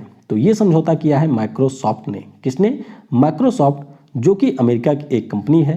पॉल एलन और जो बिल गेट्स हैं उनके द्वारा 1975 में स्थापित है, उसी के द्वारा यहाँ पर राष्ट्रीय कौशल विकास निगम के साथ में समझौता किया गया है, और इसके अंतर्गत ये लोग हमारे देश में 1 लाख महिलाओं को डिजिटल कौशल प्रदान करेंगे। हाल ही में किस केंद्रीय मंत्री ने सर्व पावर योजना को लॉन्च किया? तो ये लॉन्च किया है डॉक्टर हर्षवर्धन ने। किसने? डॉक्टर हर्षवर्धन के द्वारा इसे लॉन्च किया गया। तो पहले तो आपको इसका पूरा नाम ही पता होना चाहिए। सर्व का मतलब है साइंस एंड इंजीनियरिंग रिसर्च। क्या नाम है? Science and engineering research board. और अगर हम लोग बात करते हैं पावर की, तो इसका नाम है promoting opportunities for women in exploratory research, ये इसका पूरा नाम है। तो बस इसका मुख्य रूप से उद्देश्य है कि जो हमारे देश में महिला वैज्ञानिक हैं उनको, जो महिलाएं हैं उनको विज्ञान के क्षेत्र में और आगे ले जाया जाए। अगला प्रश्न है, हाल ही में मिस इंडिया यूनिवर्स 2020 का जो खिताब है वह किसने जीता? तो ये खिताब जीता है वैष्णवी सिंह ने। किसने? वैष्णवी सिंह ने ये खिताब जीता है। तो बस आप ध्यान रखेंगे कि उत्तर प्रदेश के मऊ जिले की हैं वैष्णवी सिंह, जो यहाँ पर विजेता रही है। हाँ, नाम इनका शायद वैशाली है, वैष्णवी नहीं है। इनका नाम यहाँ पर है वैष्णवी है या वैशाली है, थोड़ा सा कंफ्यूजन है। तो इसको जरा आप लोग चेक कर लीजिएगा कि एग्जैक्ट नाम वैशाली सिंह है या वैष्णवी सिंह है। तो यहाँ पर प्रिंटिंग मिस्टेक है, मुझे याद भी नहीं है। तो नीचे आप कमेंट में बताइएगा एग्जैक्ट नाम क्या है। अगला प्रश्न है, नवंबर 2020 में जो 24वां मालाबार नौसैनिक अभ्यास है, इसके पहले चरण का आयोजन किस राज्य में किया गया? तो ये जो प्रश्न है वह 2 परीक्षाओं में ऑलरेडी पूछा जा चुका है। ध्यान रखिएगा, जो 24वां मालाबार नौसैनिक अभ्यास है, इसका जो पहला चरण है वह आपके आंध्र प्रदेश के विशाखापट्टनम में आयोजित किया गया। कहाँ पर? विशाखापट्टनम में इसका आयोजन किया गया। अब कई सारे पॉइंट यहाँ पर आपसे पूछे जा सकते हैं। मालाबार नौसैनिक अभ्यास की अगर हम लोग बात करते हैं तो इसकी शुरुआत हुई थी भारत और अमेरिका की सेना के बीच में। बाद में इस पे जापान भी शामिल हो गया और 2020 में इसमें ऑस्ट्रेलिया भी शामिल हो गया है। यानी कि कुल मिलाकर के 4 देशों की जो नौसेनाएं हैं उनके द्वारा इस अभ्यास को किया गया। इस अभ्यास की बात करते हैं तो 2 चरणों में ये आयोजित हुआ। पहला जो चरण है वह आपके विशाखापट्टनम में आयोजित हुआ और जो इसका दूसरा चरण है वह अरब सागर में आयोजित किया गया था। अगला प्रश्न है, हाल ही में एलेक्सिस वेस्टेन इंटरनेशनल बॉक्सिंग टूर्नामेंट के पहले संस्करण का आयोजन किस देश में किया गया? तो इसका जो आयोजन है वह किया गया फ्रांस में। कहां पर? फ्रांस का एक शहर है जिसका नाम है नांतेस, तो वहां पर इसका आयोजन किया गया और इसमें भारत को कुल मिलाकर के 9 पदक मिले थे। तो 3 स्वर्ण पदक थे, एक यहाँ पर था सिल्वर मेडल और 5 यहाँ पर ब्रॉन्ज मेडल मिले थे भारत को। तो अमित पंघाल ने 52 किलोग्राम में, आशीष कुमार ने 75 किलोग्राम में और संजीत को यहाँ पर 91 किलोग्राम में स्वर्ण पदक मिला था। तो नाम आप ध्यान रखेंगे, अमित पंघाल, आशीष कुमार और संजीत, इन्होंने यहाँ पर स्वर्ण पदक जीता था। अगला प्रश्न है, ओसिरिस मिशन किस स्पेस एजेंसी का बेनू क्षुद्र ग्रह के लिए एक मिशन है? तो इसकी अगर हम लोग बात करते हैं तो ये आपके नासा का मिशन है। किसका? नासा का मिशन है ओसिरिस मिशन। तो नासा के द्वारा 8 सितंबर 2016 को इसे लॉन्च किया गया था।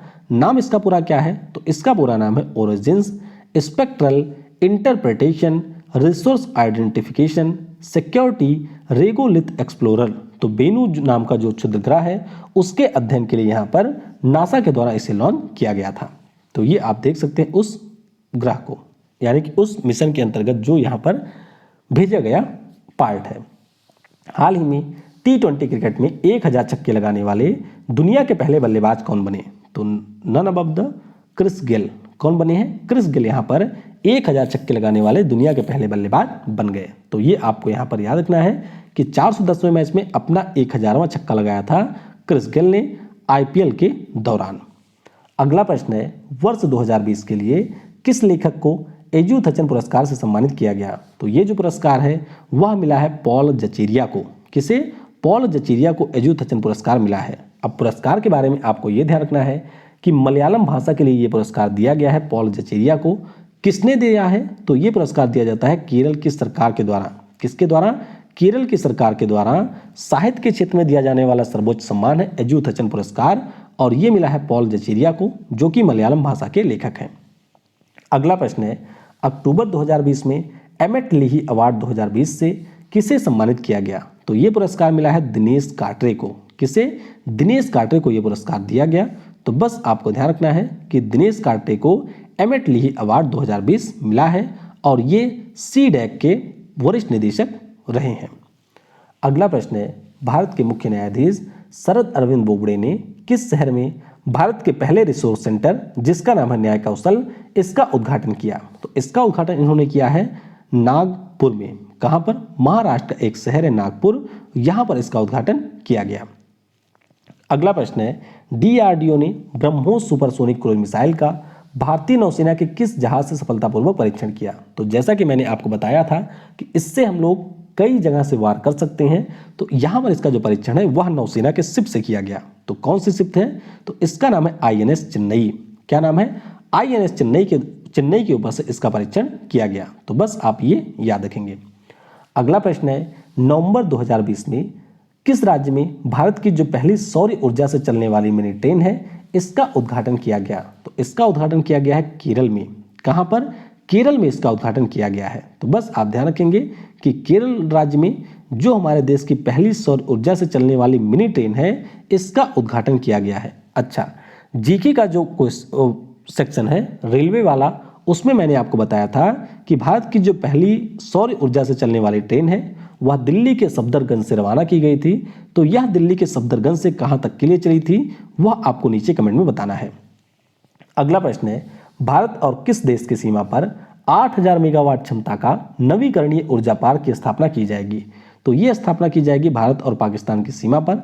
कहां पर? तो राजस्थान राज्य में इसकी स्थापना की जाएगी। तो आपको ध्यान रखना है कि 8000 जो मेगावाट है इसमें तो 4310 मेगावाट पवन ऊर्जा से होगा, 3760 मेगावाट जो है यह सौर ऊर्जा से उत्पादित किया जाएगा और 120 मेगावाट की बात करते हैं तो बायो ऊर्जा से यहाँ पर उत्पादित किया जाएगा। तो ये पॉइंट भी आप थोड़ा सा ध्यान रख सकते हैं।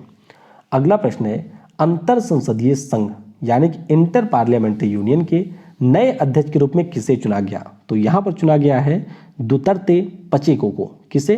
दुतेर्ते पचेको को यहाँ पर चुना गया।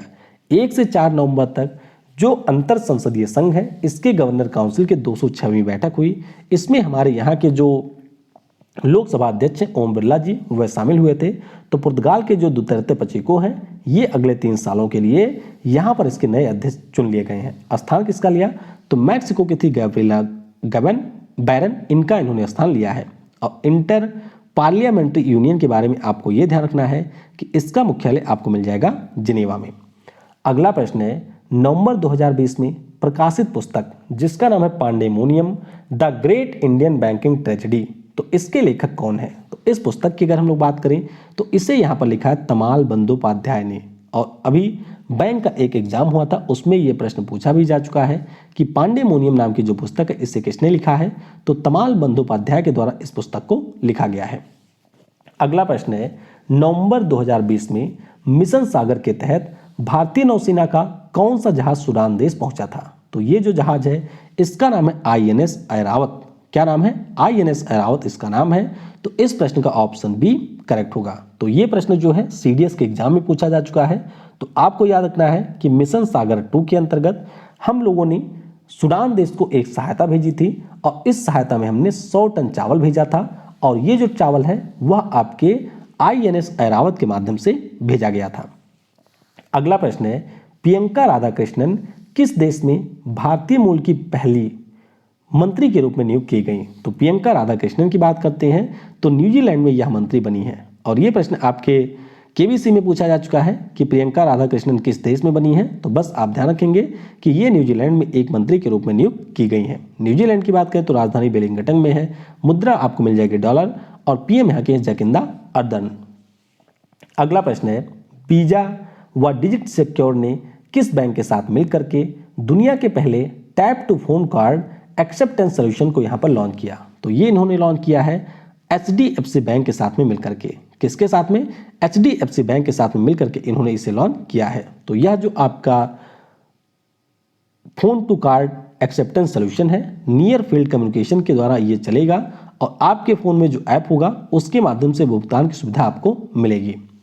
अगला प्रश्न है, पद्म पुरस्कार विजेता TN कृष्णन जिनका हाल ही में निधन हुआ प्रसिद्ध कौन थे? तो ये आपके प्रसिद्ध वायलिन वादक थे। कौन थे? प्रसिद्ध वायलिन वादक थे केरल राज्य के और इनका अभी हाल ही में निधन हुआ है। अगला प्रश्न है, QS एशिया यूनिवर्सिटी रैंकिंग्स 2021 में कौन सा भारतीय संस्थान शीर्ष स्थान पर रहा है? तो इसमें शीर्ष स्थान पर रहा है IIT बॉम्बे। कौन? IIT बॉम्बे यहाँ पर शीर्ष स्थान पर रहा है। अगर हम लोग इसकी ओवरऑल रैंकिंग की बात करते हैं तो पूरी दुनिया के जो विश्वविद्यालय हैं उसमें यह रहा है 47वें स्थान पे। विश्व के अगर हम लोग सर्वश्रेष्ठ यूनिवर्सिटी की बात करें तो नेशनल यूनिवर्सिटी ऑफ सिंगापुर यहाँ पर पहले स्थान पे रहा। चीन का है सिंगुआ यूनिवर्सिटी, ये रही दूसरे स्थान पे और सिंगापुर की है नानयांग टेक्नोलॉजिकल यूनिवर्सिटी, ये यहाँ पर तीसरे स्थान पे रही है। भारत की अगर हम लोग बात करें तो IIT बॉम्बे यहाँ पर 47वें पे रहा, IIT दिल्ली रहा 50वें पे और IIT मद्रास यहाँ पर 56वें स्थान पे रहा था। अगला प्रश्न है, PM नरेंद्र मोदी ने किस विश्वविद्यालय के 100वें स्थापना दिवस पर 100 रुपए का स्मारक सिक्का व पोस्टर स्टैम्प जारी किया? तो ये विश्वविद्यालय है लखनऊ यूनिवर्सिटी। क्या नाम है? लखनऊ यूनिवर्सिटी ये विद्यालय है। 1920 में इसकी स्थापना हुई थी और इसी के 100वें स्थापना दिवस के अवसर पर PM के द्वारा यहाँ पर जो हमारा स्मारक सिक्का होता है और पोस्टल स्टाम्प होता है उसको यहाँ पर जारी किया गया। अगला प्रश्न है, हाल ही में मेरियम वेबस्टर डिक्शनरी ने किस शब्द को वर्ड ऑफ ईयर 2020 घोषित किया? तो ये घोषित किया है पैंडेमिक नाम का जो शब्द है। क्या नाम है? पैंडेमिक नाम का जो शब्द है इसको यहाँ पर word of the year 2020 मेरियम Webster dictionary के द्वारा घोषित किया गया। अगला प्रश्न है, काफी ज्यादा महत्वपूर्ण है, ध्यान रखेंगे इसके बारे में। लाइव एक्शन शॉर्ट फिल्म श्रेणी में जो 93वां अकादमी पुरस्कार है इसमें भारत की किस शॉर्ट फिल्म को शामिल किया गया है? तो ये जो शॉर्ट फिल्म है इसका नाम है सेमलेस। क्या नाम है? सेमलेस इस मूवी का नाम है। तो इससे पहले हमारे यहाँ की जो जल्लीकट्टू मूवी है वह इंटरनेशनल फीचर फिल्म की कैटेगरी में नॉमिनेट हो चुकी है और यहाँ पर जो आपकी सेमलेस मूवी है वह 93वें ऑस्कर अवार्ड में लाइव एक्शन शॉर्ट फिल्म की कैटेगरी में नॉमिनेट की गई। अगला प्रश्न है, हाल ही में कौन सी कंपनी 8 ट्रिलियन मार्केट पार करने वाली तीसरी भारतीय कंपनी बन गई? तो इस कंपनी का नाम है HDFC बैंक। क्या नाम है? HDFC bank. और इससे पहले हमारे यहाँ पर जो रिलायंस इंडस्ट्रीज है और जो हमारे यहाँ पर टाटा कंसल्टेंसी सर्विसेज है इन्होंने 8 ट्रिलियन के मार्केट कैप को पार किया था। अब HDFC बैंक हमारे यहाँ की तीसरी कंपनी बन गई है। अगला प्रश्न है, कैम्ब्रिज डिक्शनरी ने किस शब्द को वर्ड ऑफ द ईयर 2020 घोषित किया? तो ये इन्होंने घोषित किया है क्वारंटाइन शब्द को। किसे? क्वारंटाइन शब्द को कैम्ब्रिज डिक्शनरी के द्वारा वर्ड ऑफ द ईयर 2020 घोषित किया गया। अगला प्रश्न है, सिख धर्म के किस गुरु की जयंती के अवसर पर गुरु पर्व को मनाया जाता है? तो ये हमारे हैं सिख धर्म के गुरु गुरु नानक देव। कौन है? गुरु नानक देव। इन्हीं के द्वारा जो हमारा सिख धर्म है उसकी स्थापना की गई थी। तो गुरु नानक देव जी का जन्म ननकाना साहब में हुआ था पाकिस्तान में, और इसीलिए यहाँ पर गुरु पर्व को हम लोग मनाते हैं इनकी जयंती के अवसर पर। अगला प्रश्न है, नवंबर 2020 में WHO ने किस बीमारी के लिए NOPV2 वैक्सीन के आपातकालीन प्रयोग को मंजूरी दे दी है? तो ये मंजूरी मिली है पोलियो के लिए। किसके लिए? पोलियो के लिए इसको मंजूरी मिली है। इंडोनेशिया की एक कंपनी है जिसका नाम है बायोफार्मा P2। तो इन्हीं के द्वारा novel oral polio vaccine type 2 का यहाँ पर विकास किया गया है। तो जो भी हमारे अफ्रीकी देश हैं वहाँ पर अगर कोई इमरजेंसी सिचुएशन आती है तो उसमें इस वैक्सीन का प्रयोग किया जा सकता है। अगला प्रश्न है, प्रत्येक वर्ष विश्व एड्स दिवस कब मनाया जाता है? तो अगर हम लोग विश्व एड्स दिवस की बात करते हैं तो ये मनाया जाता है 1 दिसंबर को। कब? 1 दिसंबर को ये मनाया जाता है। विषय क्या रहा? तो ग्लोबल सॉलिडेरिटी शेयर्ड रिस्पॉन्सिबिलिटी पिछले साल के विश्व एड्स दिवस का विषय रहा था, और भारत ने यह लक्ष्य रखा है कि हम 2030 तक अपने देश से एड्स को पूरी तरीके से समाप्त कर देंगे। अगला प्रश्न है, केंद्रीय मंत्री पीयूष गोयल ने किस रेलवे जोन के दीघावाड़ा बांदीकुई रेलखंड का उद्घाटन किया है? तो ये जो रेलखंड है ये आपको मिलेगा उत्तर पश्चिम रेलवे में। कहाँ पर? उत्तर पश्चिम रेलवे के अंतर्गत ये आपको खंड मिलेगा, और इसका जो इलेक्ट्रीफाइड वर्जन है इसका उद्घाटन रेल मंत्री पीयूष गोयल जी के द्वारा किया गया। अगला प्रश्न है, दिसंबर 2020 में भारतीय नौसेना ने किस पोस्ट से ब्रह्मोस मिसाइल के एंटी शिप संस्करण का सफल परीक्षण किया है? तो इसका परीक्षण किया गया INS रणविजय से। किससे? INS रणविजय से परीक्षण किया गया। तो इससे पहले हम लोगों ने डिस्कस किया था कि ये जो पोत है उसका परीक्षण INS चेन्नई से किया गया था। उसके बाद में जो एंटी शिप संस्करण है उसका परीक्षण INS रणविजय से भारतीय नौसेना के द्वारा किया गया। तो बस ये पॉइंट आप याद रखेंगे।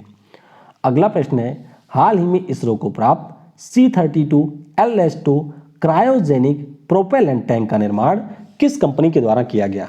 तो ये जो निर्माण है वो किया है हिंदुस्तान एरोनॉटिक्स लिमिटेड ने। किसने? हिंदुस्तान एरोनॉटिक्स लिमिटेड के द्वारा इसका निर्माण किया गया। तो बस आपको ये सिंपली ध्यान रखना है कि हिंदुस्तान एरोनॉटिक्स लिमिटेड के द्वारा इसरो के लिए C-32 LS-2 को यहाँ पर निर्मित किया गया है, और ये हमारे GSLV Mark 3 में यूज किया जाएगा। अगला प्रश्न है, किस राज्य की सरकार ने जो आपके सरीसृप होते हैं यानी कि जो आपके रेप्टाइल्स हैं उनके लिए अपनी तरह का पहला इको ब्रिज तैयार किया? तो ये तैयार किया है उत्तराखंड की सरकार ने। किसने? उत्तराखंड की सरकार के द्वारा इसका निर्माण किया गया। अगला प्रश्न है, केंद्र सरकार ने नए संसद भवन के निर्माण की देखरेख के लिए कितने सदस्यीय पैनल का यहाँ पर गठन किया है? तो कुल मिलाकर के 5 सदस्यीय यह पैनल होगी, और इसमें 5 लोग टोटल शामिल होंगे। तो आपको पता ही होगा सेंट्रल विस्टा प्रोजेक्ट के बारे में, और इसी के अंतर्गत नए संसद भवन का निर्माण किया जा रहा है। CPWD प्रोजेक्ट की नोडल एजेंसी यहाँ पर बनाई गई है।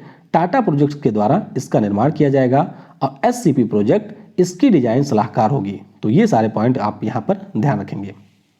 अगला प्रश्न है, हाल ही में किस केंद्रीय मंत्री ने सहकार प्रज्ञा नामक पहल को लॉन्च किया? तो ये यहाँ पर लॉन्च किया है नरेंद्र सिंह तोमर ने। किसने? नरेंद्र सिंह तोमर जी के द्वारा इसे लॉन्च किया गया। अगला प्रश्न है, दिसंबर 2020 में जारी IFCN डेयरी प्रोसेसर रिपोर्ट 2020 में भारत की जो अमूल कंपनी है वह किस स्थान पर रही? तो ये यहाँ पर रही है 8वें स्थान पर। किस पे? 8वें स्थान पर ये रही है। अमेरिका की एक कंपनी है जिसका नाम है डेयरी फार्मर्स ऑफ अमेरिका। तो ये इसमें पहले स्थान पर रही है। वैसे अगर हम लोग अमूल की बात करते हैं तो ये इसमें वैश्विक स्तर पर 8वें स्थान पे रही है। तो दोनों में आपको बिल्कुल गलती नहीं करनी है। एक राबो बैंक एनुअल लिस्टिंग आई थी, इसमें अमूल रहा था 16वें स्थान पे, और अगर हम लोग IFCN यानी कि इंटरनेशनल फार्म कंपैशन नेटवर्क की बात करते हैं तो इसका जो डेयरी प्रोसेसर रिपोर्ट आई थी उसमें रहा है अमूल 8वें स्थान पर। अगला प्रश्न है, बहुत ही ज़्यादा महत्वपूर्ण है कि दिसंबर 2020 में जारी 8वें global terrorism index 2020 measuring the impact of terrorism में कौन सा देश शीर्ष पर रहा? तो सबसे ज़्यादा आतंकवाद से प्रभावित देश है, इसका नाम है अफगानिस्तान। कौन? अफगानिस्तान सबसे ज़्यादा आतंकवाद से प्रभावित देश है। रिपोर्ट जारी कौन करता है?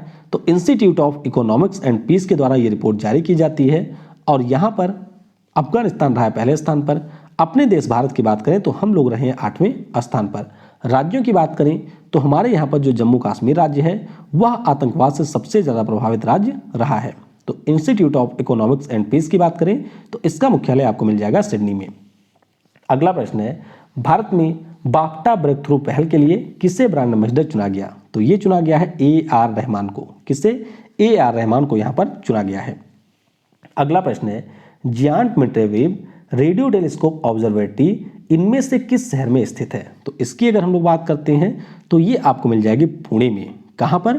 पुणे में ये आपको मिल जाएगी। अब ये चर्चा में रही क्यों? तो यहाँ पर institute of electrical and electronics engineer के द्वारा जो हमारी यह ऑब्जर्वेटरी है इसे माइलस्टोन फैसिलिटी का स्टेटस दिया गया। किसका? माइलस्टोन फैसिलिटी का स्टेटस दिया गया, इसीलिए ये आपकी चर्चा में रही है। तो इसके बारे में आपको याद रखना है। अगला प्रश्न है, वॉलीबॉल फेडरेशन ऑफ इंडिया के अध्यक्ष के रूप में किसे यहाँ पर चुना गया? तो यहाँ पर चुना गया है अच्युत सामंत को। किसे? अच्युत सामंत वॉलीबॉल फेडरेशन ऑफ इंडिया के नए अध्यक्ष बने हैं।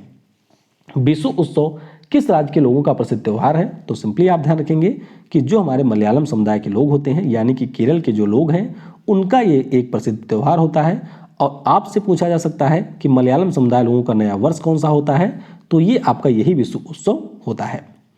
अगला प्रश्न है, अंतर्राष्ट्रीय दिव्यांगजन दिवस कब मनाया जाता है? तो ये जो हमारा दिवस है वह मनाया जाता है 3 दिसंबर को। कब? 3 दिसंबर को ये मनाया जाता है। थीम क्या रही? तो नॉट ऑल डिसेबिलिटीज और विजिबल।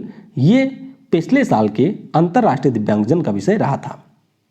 अगला प्रश्न है, दिसंबर 2020 में किस देश ने अपने सार्वजनिक क्षेत्र को कार्बन न्यूट्रल बनाने की घोषणा की? तो ये घोषणा की है न्यूजीलैंड ने। किसने? न्यूजीलैंड के द्वारा ये घोषणा की गई कि हम लोग 2025 तक हमारे यहाँ का जो सार्वजनिक क्षेत्र है यानी कि जो पब्लिक सेक्टर है उसको पूरी तरीके से कार्बन न्यूट्रल बना देंगे। अगला प्रश्न है, किस तेल कंपनी के द्वारा भारत का जो पहला विश्व स्तरीय प्रीमियम ग्रेड पेट्रोल है जिसका ऑक्टेन नंबर 100 है इसे लॉन्च किया गया? तो इसे लॉन्च किया है यहाँ पर IOCL ने। किसने? इंडियन ऑयल कॉर्पोरेशन लिमिटेड के द्वारा भारत का पहला विश्व स्तरीय प्रीमियम ग्रेड पेट्रोल ऑक्टेन 100 को यहाँ पर लॉन्च किया गया। तो इसके बारे में आपको ध्यान रखना है। और जो हमारे केंद्रीय मंत्री हैं धर्मेंद्र प्रधान उनके द्वारा इसका नाम रखा गया XP 100। तो आपसे परीक्षा में ये भी पूछा जा सकता है कि XP 100 क्या है? तो आप ध्यान रखेंगे यह हमारे यहाँ का प्रीमियम ग्रेड पेट्रोल है जिसका ऑक्टेन नंबर है 100। अगला प्रश्न है, बंगाल की दक्षिणी पश्चिमी खाड़ी में निर्मित चक्रवात जिसका नाम है बुरोई, इसका नामकरण किस देश के द्वारा किया गया था? तो इसका नामकरण यहाँ पर किया था मालदीव ने। तो ये आप देख सकते हैं ये यहाँ पर ओरिजिनेट हुआ था। श्रीलंका को इसने प्रभावित किया था। इसके अलावा तमिलनाडु और केरल को प्रभावित किया था। तो मालदीव के द्वारा इसका नामकरण किया गया था। अगला प्रश्न है, 9वें अंतर्राष्ट्रीय सैंड आर्ट महोत्सव का आयोजन किस राज्य में किया जाएगा? तो इसका जो आयोजन है वह आपके उड़ीसा में किया जाएगा। कहाँ पर? उड़ीसा में इसका आयोजन किया गया था। और विषय क्या रहा? तो इन्वायरमेंट एंड कोविड-19 इसका विषय रहा था। अगला प्रश्न है, दिसंबर 2020 में BSE लिमिटेड पर बॉन्ड जारी करने वाला उत्तर भारत का पहला नगर पालिका कौन बना? तो ये है लखनऊ नगर पालिका। कौन? लखनऊ नगर पालिका यहाँ पर भारत का 9वां और उत्तर प्रदेश का पहला शहर बना जिसने यहाँ पर BSE लिमिटेड के ऊपर बॉन्ड को जारी किया था। अगला प्रश्न है, प्रत्येक वर्ष राष्ट्रीय नौसेना दिवस कब मनाया जाता है? यानी कि बात हो रही है नेवी डे की। तो ये हम लोग 4 दिसंबर को मनाते हैं। कब? 4 दिसंबर को ये मनाते हैं। और पिछले साल इसका विषय रहा था Indian navy combat ready credible and cohesive. क्या था? Indian navy combat ready credible and cohesive पिछले बार इसका विषय रहा था। अगला प्रश्न है, फिट इंडिया मूवमेंट के लिए किसे ब्रांड एम्बेसडर बनाया गया? तो बस आपको ध्यान रखना है कि ऊसू के हमारे जम्मू कश्मीर के कोच हैं। पिछले साल इनको द्रोणाचार्य पुरस्कार भी मिला था। कुलदीप हांडू इनका नाम है और इन्हीं को यहाँ पर फिट इंडिया मूवमेंट के लिए ब्रांड एम्बेसडर बनाया गया। अच्छा, इससे पहले कौन बनी थी? तो इससे पहले बनी थी शिल्पा अग्रवाल 2019 में। अगला प्रश्न बहुत ही ज़्यादा महत्वपूर्ण है, दिसंबर 2020 में जारी भारत के सर्वश्रेष्ठ पुलिस स्टेशनों की रैंकिंग में कौन सा पुलिस स्टेशन शीर्ष पर रहा है? तो यहाँ पर शीर्ष स्थान पर रहा है नोंगपोक सेमकई पुलिस स्टेशन। कौन? नोंगपोक सेमकई पुलिस स्टेशन यहाँ पर शीर्ष स्थान पर रहा है। तो कुल मिलाकर के आप ध्यान रखेंगे कि मणिपुर का जो थौबल जिले का पुलिस स्टेशन है जिसका नाम है नोंगपोक सेमकई, ये रहा पहले स्थान पर। तमिलनाडु के सलेम जिले में सुरार मंगलम नाम का पुलिस स्टेशन मिलेगा, ये आपका दूसरे स्थान पर रहा। अरुणाचल प्रदेश का जो चांगलांग जिला है यहाँ पर है खरसंग पुलिस स्टेशन, ये रहा है तीसरे स्थान पर। तो 2015 में पहली बार ये रिपोर्ट जारी की गई थी और अब यहाँ पर 2020 में जो भी हमारे यहाँ के बेस्ट पुलिस स्टेशन है उनकी रिपोर्ट जारी की गई। अच्छा, जारी कौन करता है? तो गृह मंत्रालय इसको जारी करता है। अगला प्रश्न है MRF tyres ICC men's T20 player ranking में 900 रेटिंग अंक पार करने वाले पहले खिलाड़ी कौन बने हैं? तो इनका नाम यहाँ पर है डेविड मलान। क्या नाम है? डेविड मलान इनका नाम है। तो इन्होंने T20 के पूरे इतिहास में 900 अंक को पार करने वाले पहले खिलाड़ी बन गए। इससे पहले किसी भी खिलाड़ी ने 900 रेटिंग अंक को पार नहीं किया था। अगला प्रश्न है शिक्षा मंत्री रमेश पोखरियाल निशंक ने किसकी अध्यक्षता में मातृभाषा में टेक्निकल शिक्षा प्रदान करने के लिए सुझाव देने के लिए एक समिति का गठन किया है? तो इस समिति के यहाँ पर अध्यक्ष होंगे अमित खरे। कौन? अमित खरे यहाँ पर इसके अध्यक्ष होंगे। तो बस आपको ध्यान रखना है कि हमारे यहाँ पर जो शिक्षा मंत्रालय है उसके द्वारा मातृभाषा में जो टेक्निकल शिक्षा प्रदान की जाएगी उसमें सलाह देने के लिए एक समिति का गठन किया है और इस समिति के अध्यक्ष हैं अमित खरे। अगला प्रश्न है किस राज्य की सरकार ने रायमोना राष्ट्रीय पार्क की स्थापना की घोषणा की? तो ये घोषणा कर दी है असम राज्य की सरकार ने। किसने? असम राज्य की सरकार के द्वारा इसकी घोषणा की गई है। वैसे अगर हम लोग असम की बात करते हैं तो ये जो आपको मानस नेशनल पार्क मिलेगा इसी के पास में रायमोना नेशनल पार्क नया यहाँ का पार्क बनेगा। उरांग असम का पार्क है, नामेरी भी असम में है, काजीरंगा भी आपको असम में मिलेगा और डिब्रू सायखोवा नेशनल पार्क ये भी आपको मिलेगा असम में। तो इस प्रकार से छठा नेशनल पार्क ये बनेगा असम राज्य का। और मैंने आपको बताया कि जो यहाँ पर Dihing Patkai wild life sanctuary है इसे भी नेशनल पार्क बनाने की घोषणा असम राज्य की सरकार के द्वारा की गई है। अगला प्रश्न है किस राज्य के प्राथमिक विद्यालय के शिक्षक रंजीत सिंह दिसाले ने वैश्विक शिक्षक पुरस्कार को जीता है? तो ये जीता है महाराष्ट्र के शिक्षक ने। तो बस आपको ध्यान रखना है कि वर्की फाउंडेशन के द्वारा यूनेस्को के साथ में मिलकर के ये पुरस्कार दिया जाता है और रंजीत सिंह दिसाले को ये पुरस्कार मिला है। पुरस्कार का नाम क्या है? तो इसका नाम है ग्लोबल टीचर अवार्ड। अगला प्रश्न है DRDO ने किस राज्य में नौसेना के साथ मिलकर के पहले एयरड्राफ्ट कंटेनर जिसका नाम है सहायक NG इसका सफल परीक्षण किया है? तो इसका परीक्षण किया गया गोवा में। कहां पर? गोवा में इसका परीक्षण किया गया। तो बस सिंपली आपको ध्यान रखना है कि DRDO की जो लैब है नौसेना विज्ञान और तकनीकी लैब, इसके अलावा हवाई वितरण अनुसंधान और विकास संस्थान उसके द्वारा सहायक NG का निर्माण किया गया है। और अगर हमको समुद्र तट से 2000 किलोमीटर की रेंज में किसी भी सामान को जहाज तक पहुंचाना है तो उसको हम लोग इसके माध्यम से आसानी से पहुंचा सकते हैं। अगला प्रश्न है हाल ही में केंद्रीय मंत्रिमंडल ने भारत में निर्मित किस मिसाइल के निर्यात को मंजूरी दी? तो ये जो मिसाइल है इसका नाम है आकाश। क्या नाम है? इसका नाम है यहाँ पर आकाश। तो इसके बारे में आपको ध्यान रखना है। आकाश मिसाइल की अगर हम लोग बात करें तो 25 किलोमीटर इसकी रेंज है। भारत डायनामिक्स लिमिटेड और भारत इलेक्ट्रॉनिक्स लिमिटेड के द्वारा इसका निर्माण किया गया है। सतह से हवा में मार करने वाली यह मिसाइल है। तो 2014 में ये हमारी वायुसेना में शामिल हुई थी और 2015 में आर्मी में ये शामिल हुई थी। अगला प्रश्न है जानी मुलाग मेडल जीतने वाले विश्व के पहले क्रिकेट खिलाड़ी कौन बने? तो इनका नाम है अजिंक्य रहाणे। क्या नाम है? अजिंक्य रहाणे, जो कि उस समय ऑस्ट्रेलिया में भारतीय टीम की कप्तानी कर रहे थे। वह यहाँ पर जॉनी मुलाग पुरस्कार जीते थे। अगला प्रश्न है हाल ही में कुल कितने लोगों को mother Teresa memorial awards for social justice से सम्मानित किया गया? तो कुल मिलाकर के 5 लोगों को यह पुरस्कार मिला है। कौन कौन से लोग हैं? तो के शैलजा हैं, यानी कि जो स्वास्थ्य मंत्री थी केरल राज्य की। विकास खन्ना सेफ हैं। IPS संजय पांडे हैं। डॉक्टर प्रदीप कुमार हैं। डॉक्टर एंथोनी फॉसी हैं। इनको यह पुरस्कार दिया गया हार्मोनी फाउंडेशन के द्वारा।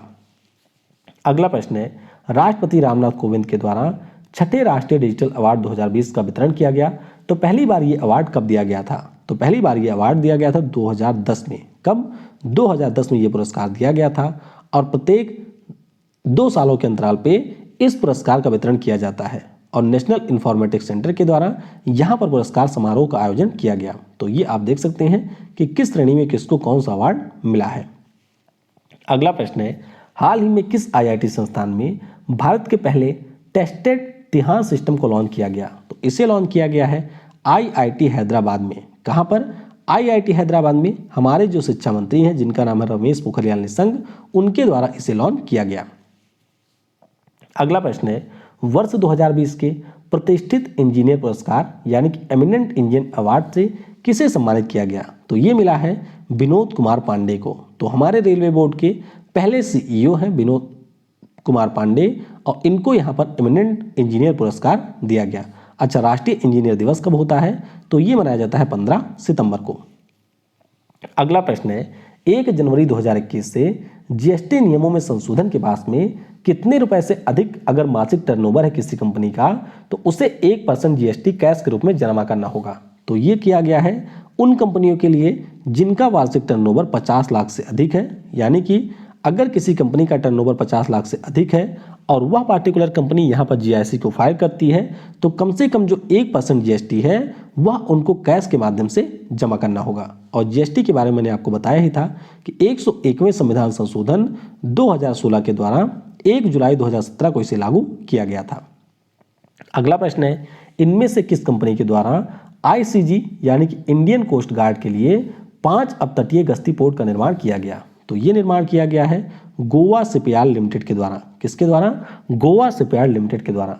कौन कौन सी जहाज हैं? तो आईसीजीएस सचेत है, आईसीजीएस सुजीत है, आईसीजीएस सजग है, आईसीजीएस सार्थक है और आपका है आईसीजीएस सक्षम। तो इन 5 प्रकार की जो हमारी अपतटीय गश्ती पोत हैं इनका निर्माण गोवा शिपयार्ड लिमिटेड के द्वारा किया गया है।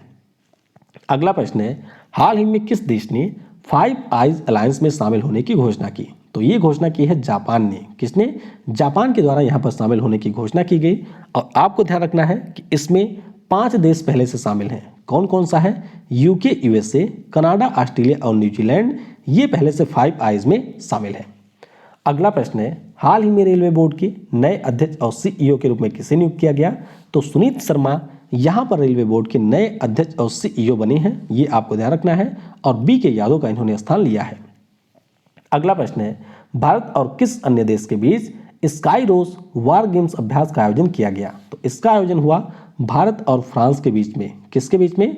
भारत और फ्रांस के बीच में। राजस्थान का जो जोधपुर है वहां पर इसका आयोजन किया गया। और आपको ध्यान रखना है, हमारे यहाँ का जो रफाइल विमान है वह पहली बार किसी अभ्यास में शामिल हुआ था और इसका नाम है स्काई रोज वार गेम्स। वैसे अगर फ्रांस की बात हुई है तो चलिए कमेंट में आप बताइएगा कि फ्रांस के साथ में हम कौन कौन से अभ्यास करते हैं। मैं आपको हिंट दे देता हूं, 3 अभ्यास हम लोग करते हैं फ्रांस के साथ में। तो उन तीनों का नाम आपको नीचे कमेंट में लिखना है। साथ ही साथ आपको यह भी बताना है कि वह किस प्रकार का अभ्यास है। अगला प्रश्न है, हाल ही में भारत के 67वें ग्रैंड मास्टर कौन बने? तो इनका नाम है लियोन मेंडोका। क्या नाम है? लियोन मेंडोका। ये हमारे भारत के पहले 67वें नंबर के ग्रैंड मास्टर बने हैं। ये आपको ध्यान रखना है। कहाँ के हैं? तो ये आपके गोवा राज्य के खिलाड़ी हैं। इसके अलावा अगर हम लोग 64वें ग्रैंड मास्टर की बात करते हैं तो ये बने थे पृथु गुप्ता। 65वें की बात करते हैं तो रौनक साधवानी बने थे। 66वें की बात करते हैं तो ये बने थे जी आकाश। अगला प्रश्न है, हाल ही में सुबोध जायसवाल भारत के किस अर्धसैनिक बल के नए महानिदेशक नियुक्त किए गए? तो हमारे यहाँ पर जो CISF है यानी कि सेंट्रल इंडस्ट्रियल सिक्योरिटी फोर्स है, इसके नए महानिदेशक बन गए हैं सुबोध जायसवाल। तो ये आपको यहाँ पर ध्यान रखना है। CISF की बात करें तो 10 मार्च 1969 को इसकी स्थापना हुई थी और मुख्यालय आपको मिल जाएगा नई दिल्ली में। अगला प्रश्न है, भारत के राष्ट्रपति ने मद्रास उच्च न्यायालय के नए मुख्य न्यायाधीश के रूप में किसके नियुक्ति को मंजूरी दी है? तो यहाँ पर नए हमारे जो न्यायाधीश हैं वह हैं संजीव बनर्जी। कौन? संजीव बनर्जी मद्रास उच्च न्यायालय के नए मुख्य न्यायाधीश के रूप में यहाँ पर नियुक्त किए गए।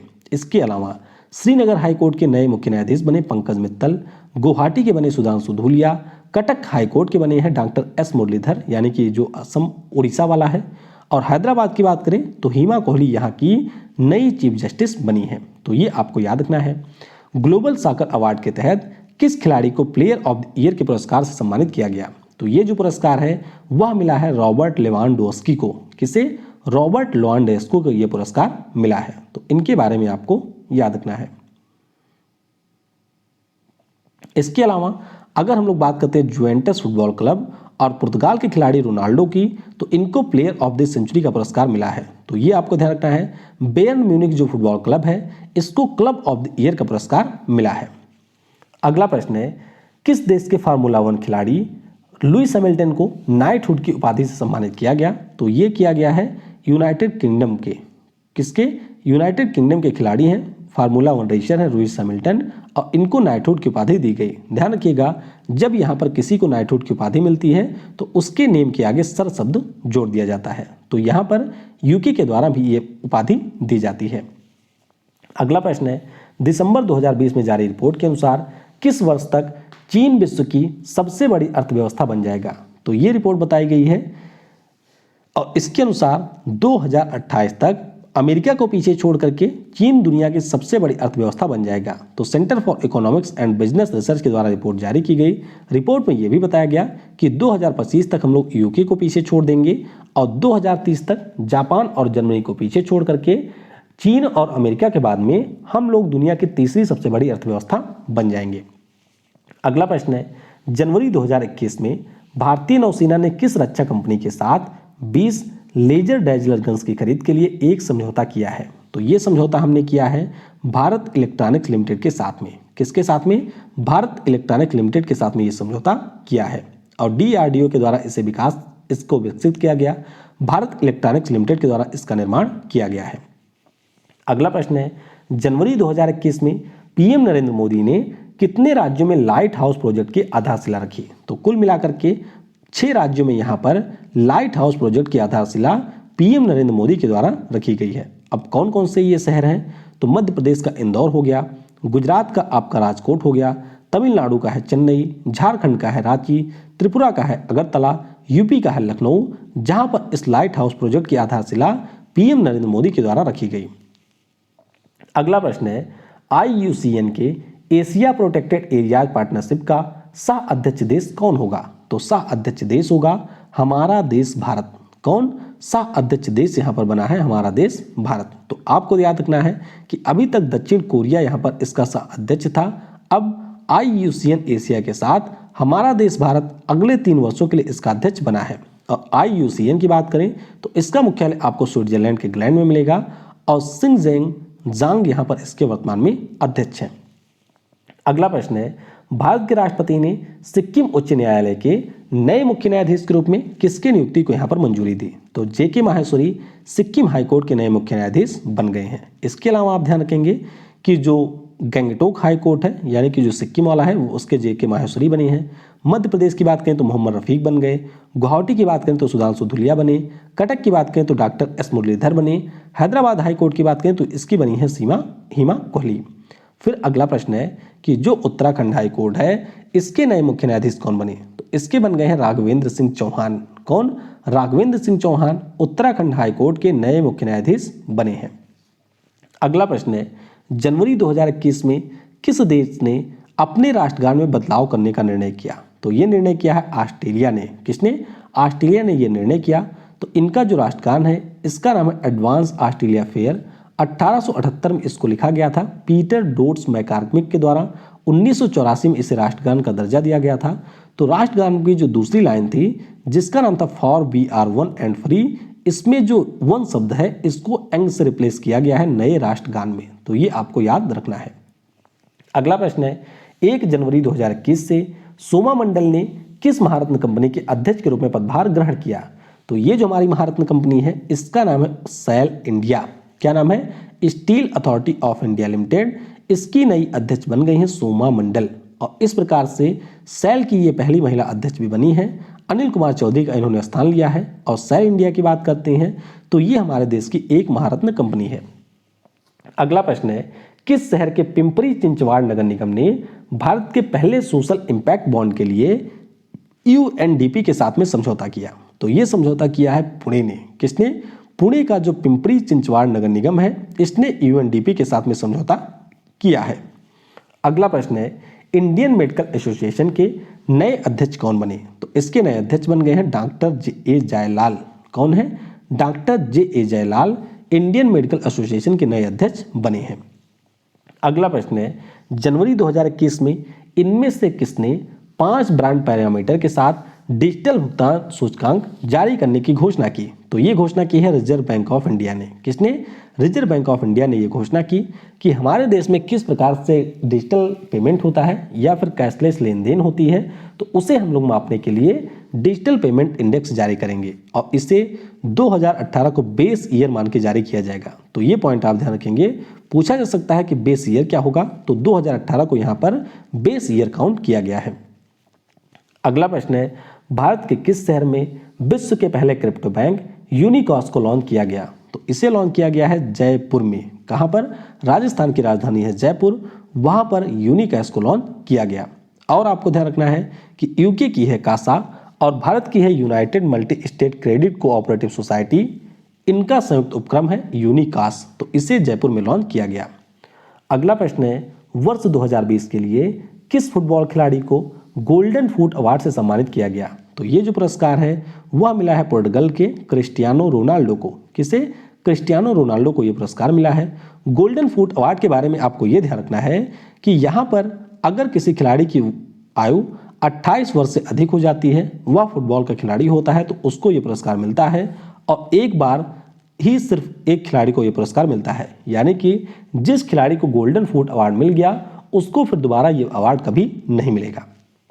अगला प्रश्न है, कृषि मंत्री नरेंद्र सिंह तोमर ने किस शहर में अपनी तरह के पहले एग्री इंडिया हैकाथॉन 2020 का उद्घाटन किया है? तो इसका उद्घाटन इन्होंने किया दिल्ली में। कहां पर? दिल्ली में इसका इन्होंने उद्घाटन किया है। अगला प्रश्न है, रक्षा मंत्रालय ने किस रक्षा कंपनी के साथ 4th जनरेशन के 10 Linux U2 fire control system की खरीद के लिए समझौता किया? तो ये समझौता किया है भारत इलेक्ट्रॉनिक्स लिमिटेड के साथ में। किसके साथ में? भारत इलेक्ट्रॉनिक्स लिमिटेड के साथ में ये समझौता किया गया। अगला प्रश्न है, केंद्र सरकार ने केरल राज्य के किस राष्ट्रीय पार्क की जो बाउंड्री है इसको इको सेंसिटिव जोन घोषित करने के लिए एक नोटिफिकेशन जारी किया? तो ये आपका है मथिकट्टन शूला राष्ट्रीय पार्क। क्या नाम है? मथिकट्टन शूला राष्ट्रीय पार्क। तो ये जो आपके सारे राष्ट्रीय पार्क हैं ये आपको केरल में ही मिलेंगे। तो बस आपको ध्यान रखना है कि मथिकट्टन जो शूला पार्क है इसकी जो बाउंड्री है इसको यहाँ पर केंद्र सरकार के द्वारा इको सेंसिटिव जोन के अंतर्गत घोषित किया गया है। अगला प्रश्न है, इंडियन इंटरनेशनल फिल्म फेस्टिवल के 51वें संस्करण में ओपनिंग मूवी के रूप में किस फिल्म का प्रीमियर किया गया? तो इस मूवी का नाम है अदर राउंड। डेनमार्क की यह एक मूवी है, तो ये ओपनिंग मूवी के रूप में यहाँ पर प्रदर्शित की गई। हालांकि जो यहाँ पर फिल्म फेयर पुरस्कार थे, यानी कि फिल्म फेयर नहीं कहेंगे, जो हमारा इंडियन इंटरनेशनल फिल्म फेस्टिवल था, इसके ऊपर मैंने एक सेपरेट वीडियो बना रखी है, उसकी लिंक आपको ऊपर के आई बटन पर मिल जाएगी। तो वहां से अगर आप चाहें तो इसके बारे में डिटेल में चीज़ों को देख सकते हैं। अगला प्रश्न है, हाल ही में मयिलादुथुरई तमिलनाडु का किस नंबर का नया जिला बना है? तो ये आपके 38वें नंबर का नया जिला बना है। किस नंबर का? 38वें नंबर का नया जिला बना है मयिलादुथुरई। अच्छा, किस जिले से अलग हुआ है? तो ये भी आपसे पूछा जा सकता है। तो ध्यान रखिएगा, नागपट्टनम जिले से ये अलग हुआ है। तो इस प्रकार से हमने पहले वीडियो को यहाँ पर डिस्कस कर लिया है। नीचे आपको डिस्क्रिप्शन में या फिर जो हमारा यहाँ पर कमेंट सेक्शन है वहाँ पर इसका स्नैपशॉट भी मिल जाएगा। यानी कि अगर आप अगस्त के बेस्ट क्वेश्चन देखना चाहते हैं तो आप सिंपली क्लिक करेंगे, अगस्त का आप वहाँ से देख सकते हैं। इसी प्रकार से अगर आप लोग अगस्त के साथ साथ किसी भी अन्य माह का सेपरेट देखना चाहते हैं तो टाइम स्नैप जो दिया गया है उसके ऊपर क्लिक करके उस पार्टिकुलर मंथ के जो भी बेस्ट करंट अफेयर है उनको यहाँ पर देख सकते हैं। तो जिन भी लोगों ने यहाँ तक वीडियो को देखा है उनको सिंपली कमेंट में टाइप करना है yes I can do it. क्या करना है? Yes I can do it, आज उनको कमेंट में लिखना है। तो वीडियो को समय देने के लिए आप सभी को बहुत बहुत धन्यवाद। Thanks for listening. जय हिंद, जय भारत, और सबसे जरूरी, पढ़ेगा भारत तो बढ़ेगा भारत।